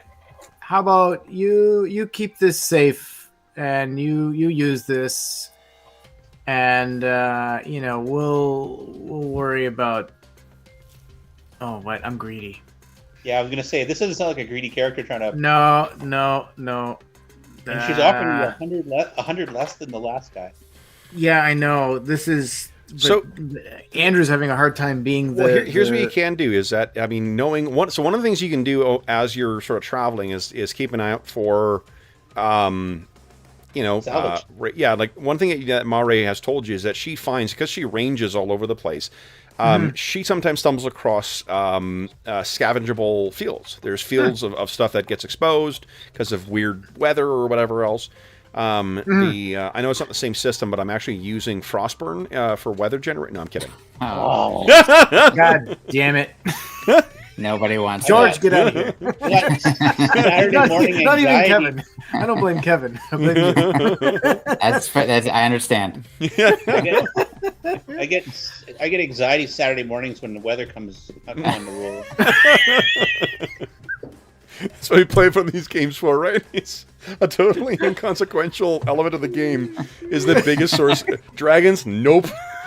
No. Fucking hurricanes. Yeah. So what you could do is, like, knowing that she's out there, you could ask her for, like, give me something comparable, and then maybe that'll be worth more, or I'll trade you 1 for 2 in future. Yeah, I think that makes sense. So yeah, I'll tell you what. You give me 100. Okay. And then we'll just have a little arrangement. You go off on your adventures and you find me something interesting like this, and you bring it my way. She looks you up and down. You have weapons, right? Yeah, I've got like some like mundane melee weapons. Rations and rainfall. That's what we don't play Dungeons and Dragons. We play Rations and Rainfall. It's all about getting there, folks. It's about the journey. Absolutely. Yep. Then Malray goes, okay, well, hopefully I find something that you like to use, or maybe just some salvage that's worth some coin. I'm sure you will. Do you want me to pay you right now? And she looks around. Or do we need to be discreet about this? I've seen you do discreet things like when you're at the tavern, but... Hey. You don't know what I do at the tavern. You'll keep it that way. Let's. I mean, if you have it, No, I couldn't possibly have it. Maybe, yeah. Maybe. Starts Yeah. like- Whoa. Okay. I just like quickly take it and put it away before anyone notices. Awesome. Let me Not put that this. this, like, Here, I'll we're put not this doing one anything illegal, right? Like this isn't an illegal trade or anything. completely Okay. legal. Yep. I just don't like flashing around that much money out in public. Okay, let me give you your stats here for your Inferno pistol. And then I think I might keep the shield for myself. Very nice. That sounds useful. That's precisely 100 coin. Would you like me to count it again? I trust that you're pretty accurate. Also, it might take me too long to count. Okay. we should go see how Zenobia is doing. She's probably Wasn't she running right out. here? Her bucket was filling when I left. Oh, okay. That's great. Thank you for that, Monterey. That was very useful information. So here's one thing. Would you like a short bow? So the thing is, this only has 20 shots in it right now, and you don't have a power pack to replace yet. Okay. So you might want to keep both on you. Okay. You also- I'm good with these. That's Okay. you keep those. All right. So Mare, you can add an Inferno pistol. If you're adding something to your character sheet, just make sure to, for the weapon, change the button so that it does skill and damage and has the skill set to shooting. Otherwise, you're good to go. Okay, guys, is there anything else you wish to pick up in town before heading out for White Stallion? I have no money. Whatever I make, I instantly blow on alcohol and going to whatever version of a Turkish bath they might have here. Yep. To try to keep myself calm. You want to get schwitz? So, exactly. So one of my hindrances is poverty. So this is why I'm always poor despite having a job. Yeah. So I can't buy anything. I can just leave with the rest of you and try to help. I hear you. It's not one of my hindrances. I just rolled really badly. So they're going to give you, I think that what Ivan and Annika will do is they'll supply you with enough food to get you, so your food will be, it's only a day you're traveling, so I'm going to give you a D4. We're going to use the journey rules for this. So Yeah. Cool. The food will be a D4 because you really shouldn't need more than that. Water will be a D4 as well, and don't think you need firewood, and and ammo they won't supply you with any extra, so it'll be whatever's on your character sheet. Okay. Did you say ability plus the damage, Kev? Sorry. Ability plus damage, yeah. That way, is it shooting? Was it agility? Shooting. And when you fill out the damage, it'll be none because you're not going to add any attribute to the damage, and just put the damage as 3d6. And make sure you put the armor piercing as 2 and the shots as 20. Okay. So And the weight. damage, If you put the weight on there as well too and click it, it'll include it in your total. Okay, so damage is 3d6. Behavior button is attack plus damage. Yes, please. And this is where you pick the skill. Okay. Yep. Shooting. Yeah, it's super easy to add stuff and whatnot on here. Okay, so then anything else you guys wish to do before you guys head out? I think Shinobi is like raring to go. Like she wants to get out on the road, leave the town behind. All right. So unless the other two have something to do, she's just following their footsteps. Okay, let me do this here. I'm gonna do. Can I actually?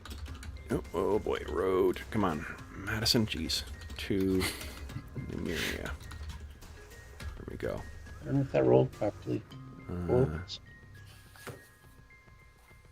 E8, which is my shooting. Yeah. Okay. All right, so let's see if I just copied properly. It did. Look at that. Fantabby-tozy. All right, guys, let me bring you over here. You are in Torch right now. We're obviously not going to complete this adventure tonight, but we could just be We're not just about done with it. I feel like we're... yeah. And then you get there and everything's fine. Yeah. The end. Thank you for playing. Yeah, the nice thing is that all this shit is just, it's all part of making us way towards that game and marathon. I'm squeezing it out over a month. Yep. Okay, so I bring you guys over here. I think it's actually what it's really doing effectively is creating a sense of excitement, like a build up to the marathon, because the marathon should be the culmination of all of this stuff. Absolutely. Kind of coming together, so it's great. Well, it's also, I love that you guys are getting a chance to not only get to know the characters and the system and whatnot, it also, you get some advancements, right, too. So, like, when we're starting, your characters will have some, because one of the best things about Savage Worlds is that feeling of, like, constantly being able to, to grab something neat about your character at the end of each session. Yeah. So much. One of the things that I love the most about Iron Kingdom's RPG is that just those early levels, it feels so fucking cool. So it's nice getting XP. It's nice inching your way towards the next level and whatnot. But like being able to actually be like, I'm going to increase this thing. Yeah, totally, and kind of customize the character. As we get, move forward, so that by the time the marathon starts, we kind of have a character that is, you had created, but we got to kind of adjust as we went along, and live with for a a little while. Oh, and the characters are so much more interesting. You kill them, it's much more painful. Exactly. When the inevitable death happens, it's going to be really unfortunate. Yeah. All right, so let's hear. Android Ranger Gunslinger is a great idea, Kev. Thank you very much. Yeah. Let's see. Here we go. So we'll use Krusk as the token, because that was the first one I saw there. Android Ranger Gunslinger. Love it. Love it. All right. So then, you guys are setting out. Because we're doing the journey, that means we get to use the journey rules. Are we in the plains? Because I'm an effective ranger in the plains. Yes, we are. Still in the Numerian plains. So what we have to decide is for the overland travel, one of you guys is going to be the navigator. They'll be rolling survival. One of you guys is going to be the lookout. They're going to be rolling notice. And one of you guys could be the scout. The scout rolls stealth. I think scout makes sense for me to take. Okay. I'm skilled in stealth. I'm a highly effective navigator, especially in the plains. Yep. And so that's survival for navigation. That was survival, yeah. Notice. You might be good at that too, George, right? I'm okay at it. Yeah, I'm not fantastic. So notice, survival. What's the final one? Notice, stealth, and survival. Stealth, right. Yeah, I mean, I'm not great at stealth, but I can try it. I can try. Okay. Well, Krusk is pretty badass at stealth. So do you want to be the stealthy person, Krusk, and I'll be noticing the lookout? Yeah. Okay. Oh, sorry. The scout. Sorry, I messed it up. I forgot lookout is. Lookout is notice. I was thinking scout was notice. Right. Okay. Okay, great. So perfect. We're excellent. Perfectly. All right. So then let's. So first person who always rolls is the navigator. So Mare, go ahead and make your check. I'm going to have to spell my name differently one more time. But the pronunciation. Oh no! No, fumble. Wonderful. I can't even Benny that, can I? Right? I can't. Damn it! No, you can't Benny with a fumble. That's fantastic. Critical. Yeah. The group heads in the wrong direction and becomes lost. Oh, man. Great. Awesome. This is very familiar. Don't worry. I have been here many times. You need to make a. Oh my god, you need to make a survival roll at -2 penalty in order to reorient the party on a subsequent date. Checked once a day per travel. So, holy shit. Yeah, alright, so then, I think there's we'll see what comes up for the events, but there may be an explanation for that. Next, I mean, either the lookout or the scout can roll next, whatever. You want to go ahead, Andrew? Try to make sure no one sees this. Mare has been so fascinated with this gun that she's really not paying attention to where they're going. She's like, "Oh yes, I've been great, so it's my fault."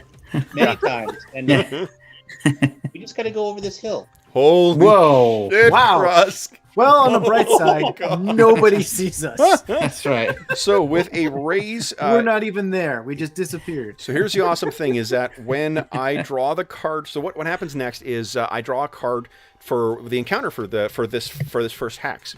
If it is a face card, then it means that something has happened, and the suit of the card tells us what that thing is. It might be treasure, it might be like potentially friendly strangers, it might be an obstacle like bad weather or a geographic thing, or it might be a hostile encounter. What this allows you to do is roll. I draw 2, and you pick which of the 2 it is. So great job. Yeah, great job, Scout. Zenobia, look out. Why don't you go ahead and give us a roll? All right, here we go. Come on. Whoa, Holy smokes. So with a raise, so on top of this, you cannot be ambushed. Whatever the thing is, there is no way that you can be ambushed because Zenobia is keeping such a careful eye on everything, on these strange terrain. Now let's, Awesome. while we draw the cards too, let me bring you over to, I created a what do you call it? What's going on here? Come on, there we go. And ignore that. Duplicate. Come on, duplicate. There we go. Let me bring you over here, guys, because this is giving you an idea of what you're traveling across. So here are the Numerian plains. Oh, it looks the same. That's why we might have gone in a direction that's not beneficial to our travel time. Absolutely. Hmm. Yeah, and if you want to know what the sort of foothills of Alberta look like, this is very much what they look like. Oh, interesting. Yeah. Okay, so then what we get to do is draw. First, I draw encounter for that first hex. Let's see what we get here. We get a 5 of hearts, which is nothing, and a 3 of clubs, so nothing for there. So I don't even need to pick. you don't even need to do anything, but let's... But I will pick the 5 just because I can. I like it. Next, so it will be a full day of wandering around out here. So, Ace of Hearts. Oh, and a Joker. So, the hearts means, I think it's treasure. I knew it wasn't a bad encounter or anything, because like the only things that get Kevin that excited are an opportunity to bust out random tables. Exactly. That's true. So what the Joker does, Joker means I draw 2 things, and I combine them into an encounter. So Awesome. Let's see here. Why don't we do this? Let me tell you what the combined encounter would be. Hearts is strangers. You come across a neutral or friendly non-player character such as merchants, lost travelers, a guide, or even other adventurers. Those will be later in your day. So actually, guide might be useful. So, but let's see what the other one is. So the other one is a clubs, which is an obstacle combined with double obstacle. Let me roll a second one here. Come on, with another Joker. Jesus, it's 3 things. This is a turducken. God. It's the turducken of encounters. Yeah. Exactly. All right. So this is. So that one would be an obstacle, so probably bad weather or something like that, like a Numerian storm, combined with enemies, combined with treasure.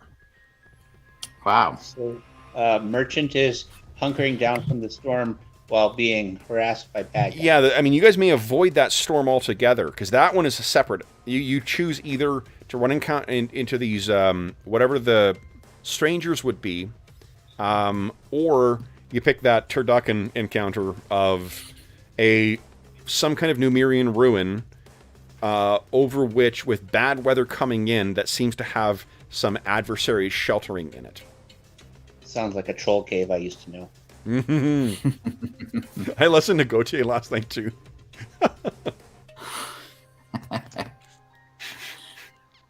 Which one do you want? Lookout, it's your call. Yep. I think treasure is always a good idea. And you can't be ambushed because of the lookout. So, Andrew, what do you think? True. I thought. So the I'm 2 getting options? the titles of the roles confused. I think I was the lookout. I thought my role was called something. Oh, else. sorry, you're the You're scout. Yeah, the scout. yeah. I'm the But the scout. scout's the one who chooses. Oh, okay. Yeah, because of Zenobia's careful lookout. She was the lookout because of her attentiveness. You guys cannot be ambushed by these things, which means you are only potentially the ones ambushing them, depending on how stealthy you guys are. Or, do you want to get trapped in a ruin with bad weather coming in, with potential riches inside, or... Yeah, I think I'm greedy, so we're going for treasure. Nice. Yeah. Excellent. Yeah. Go first. Why the heck not? So let me recall everything. And I'm bloodthirsty, so that sounds good to me.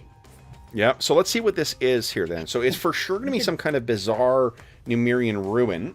Where's my... You guys are greedy and bloodthirsty, and my hindrance is singing? Well, I mean that... Well, you got some other ones, don't you? You're only focusing on one. Well, yeah, but the other ones, the hindrances are... I'm heroic, loyal, and an outsider. So really, the outsiders... Yeah, wait. No, being heroic and loyal, that could come and be problematic for you. Well, and in particular, if you've got unscrupulous party members. Mm-hmm. This is one of the... Yeah. Or when they're... Hey, I'm greedy. fighting I said I'm giant not a half-orc thief. in the tavern. All right, so let's see Fighting here. a giant half-orc in the tavern who's capable of smashing me into bits. Well, there you go. Let's see here. Would you kindly... Where's my... Oh, where is it? Where is it? It's at the start of this section here. All right. Navigator, would you give me a percentile roll, please? Ooh, I don't like that. Yeah. It's Me not either. weather. So there's that. Okay. Awesome. All right. That's definitely not awesome for us, whatever this is. I don't know what you're talking about. All right, let's do one more quick roll here. Let's try and zhuzh this up a little bit.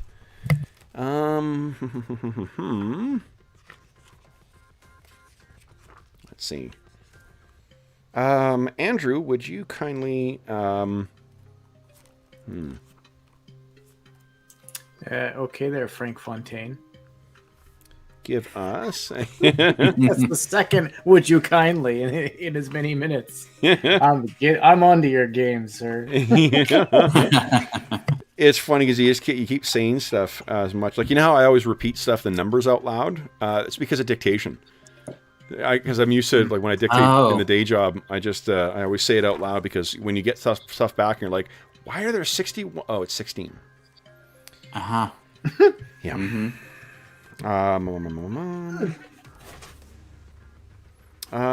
Would you give me a... let's see here. I'll get all of you guys involved here. Dave, would you give us a D10? Andrew, a D8. And George, a D6. Okay. Very interesting. Mm-hmm. Oh, also interesting. And then a... Well, that was a 6, not a 2.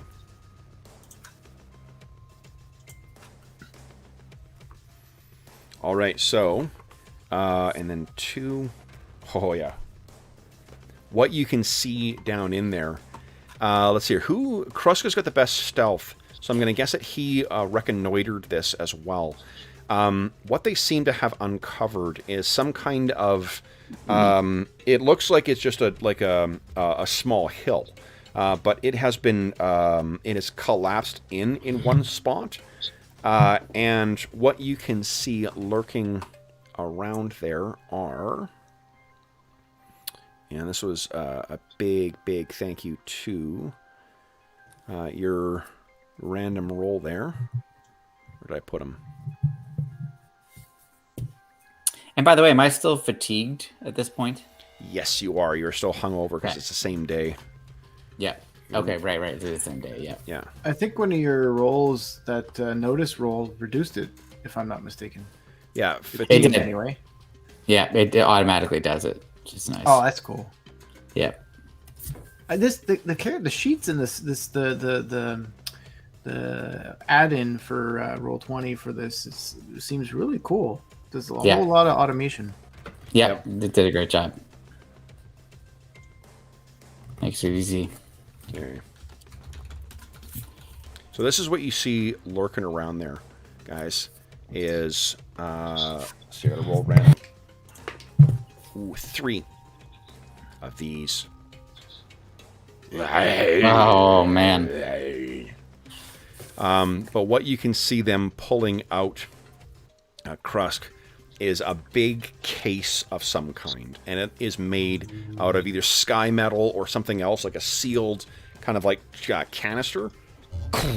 There's one they place down. There's a second they place down.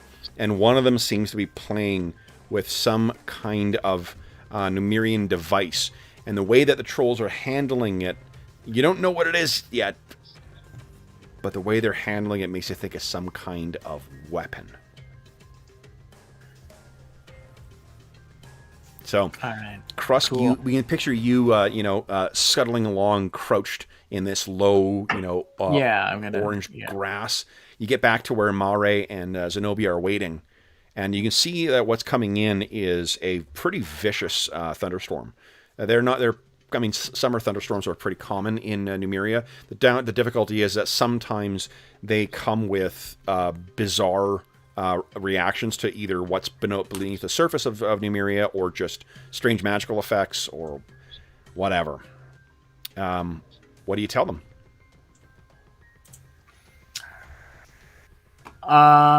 We have some rather ugly trolls. I wouldn't worry. They're pretty stupid, I think. I don't know. Maybe I'm just prejudiced. Yeah, give us a common knowledge roll. Actually, let's do this. Whoever's got the best common knowledge, you can take a +1 from the collective knowledge of everyone. I'll give you a support roll. How do we know what best common knowledge is? Well, mine's a D4. I'm the D4. Oh, okay. So it's not a standard D roll. It could vary. Yeah, it's That's it's a skill like any other skill. You can increase it if you want. It's usually reflective of like just someone being either well-traveled or sort of well-read. Like common knowledge, it's not something that you learn from a book would more likely be academics, but common knowledge is just sort of, it's the catch-all for like, do you know how things work in this part of the world kind of stuff. Right. But I was interested just to see that the skills are based on like the better you are, it'll change the die. Yes, exactly. Yep. Yeah, that's cool. Yep. Well, I mean, I was just kind of, I wasn't actually suggesting that I would know if they're smart or not. I was mostly just being a half-orc who's like... Well, I want to see how much you guys know about trolls in general. Oh, fair enough. Yeah. Yeah, what's your score, Andrew? I'm a D4 as well, so... Whoever's lucky. You brought it up, Andrew. Why don't you do it and you get a +1? Yep, Kev? +1. Okay, great. I'll give you a +2 because there's 2 supporting. Nice. So go ahead. Common knowledge of +2. 5. All right. So, thing you know about this is just sort of what it's like information that people spread about like bears when you're traveling in the mountains or whatever.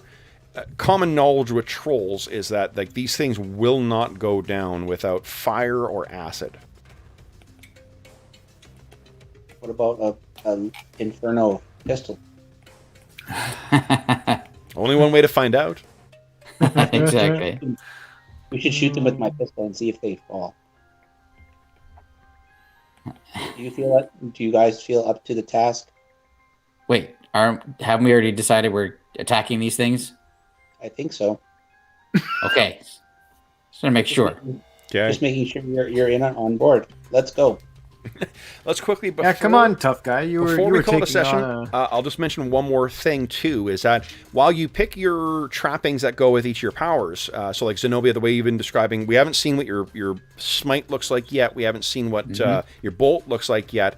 The trappings inform sort of how it interacts. So in Savage Pathfinder, to capture the way like certain things are vulnerable to certain things or they're resistant to certain things, we rely on the trappings. But just like in Savage Worlds, you can spend 1 extra point to change the trappings.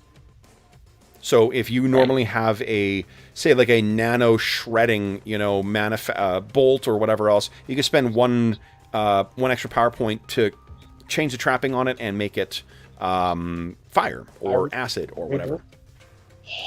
Yeah, that will be coming in helpful. Yeah. So, with our heroes grabbing their gear and getting ready to head in, the ominous sound of thunder in the background, we're going to call it a session. So, For those listening at home, thank you so much for joining us for this impromptu session of Savage Pathfinder in our Iron Gods setting. One more step towards or on the road to Iron Gods for the gaming marathon. Each of you guys will get an advancement for this. So, Andrew, what that means is you can increase the dice size of any one of your skills that is below the governing attribute. You can increase one of your attributes by 1. If the skills are below your attribute, you can raise 2 of them. If they are equal to or greater than your attribute, you can raise 1 of them. You can also pick a new edge, although it has to be in the novice tier in order for you to take it. You need to meet all the other requirements. Yeah. You can also spend it to get rid of a minor hindrance, but where would be the fun in that? Get cool shit. Exactly. How do you edit the advances? You just add your thing. It'll automatically calculate it. Once you add something in, it gives you, like if you add an edge, it'll give you the option of whether it's an advancement or whether it's a class thing or a race thing or whatever. Oh, because I did that with my agility and it didn't ask me for anything. So I don't know where that... let's see here. Let's take a look at the character sheet. Maybe I can... We can do the outro and I can figure it out later. Yeah. Okay. So for those listening at home, as is always the case, I will say once again that remember that the rules we're playing with, to be honest, I mean, the rules are, the Pathfinder rules are still a work in progress. We don't know what the final version of Savage Pathfinder is going to look like because we haven't had them delivered to us yet. So things may change between now and then, but until October 2021, you still can go and back the Kickstarter if this looks like it's a cool thing. We're also using rules from Savage Rifts because I like that product. A couple of books in particular, the Game Master's Handbook for some encounter information, the Tomorrow Legion Field Manual for the journey rules, and the Tomorrow Legion Tomorrow Legion Player's Guide for some of the other stuff like the gear and repairers and whatnot. I'm also using stats from the Explorer Edition version of Fantasy because we don't have a Pathfinder Bestiary yet for Savage Worlds. But if you have any comments, questions, or concerns regarding the session, the campaign, or the game we're playing, please don't hesitate to leave a comment in the comment section of the video, and I will endeavor to reply in a timely fashion. You can also find me on Twitter at Dungeon Musings and by email at dungeonmusings@gmail.com. You can also find a link to the Dungeon Musings Discord server in the description of the video. And over there, we've got channels dedicated to Savage Worlds, to every other campaign we run on the channel, as well as a bunch of other great channels like Finding a Group, like finding about online conventions. So lots of great people over there, lots of great conversations. You are more than welcome to join us over there. You can also find a link in the description to the Heroes Save Villages campaign. That is the charity fundraising campaign we run on the channel. It benefits the SOS Children's Villages International Charity, a really terrific organization active in over 130 different countries that provides benefits to over 80,000 orphaned and abandoned children. From now until August 1st, 2021, for every $25 Canadian that you donate, you get one chance to win the grand prize or one of the other amazing prizes we have in our next charity raffle.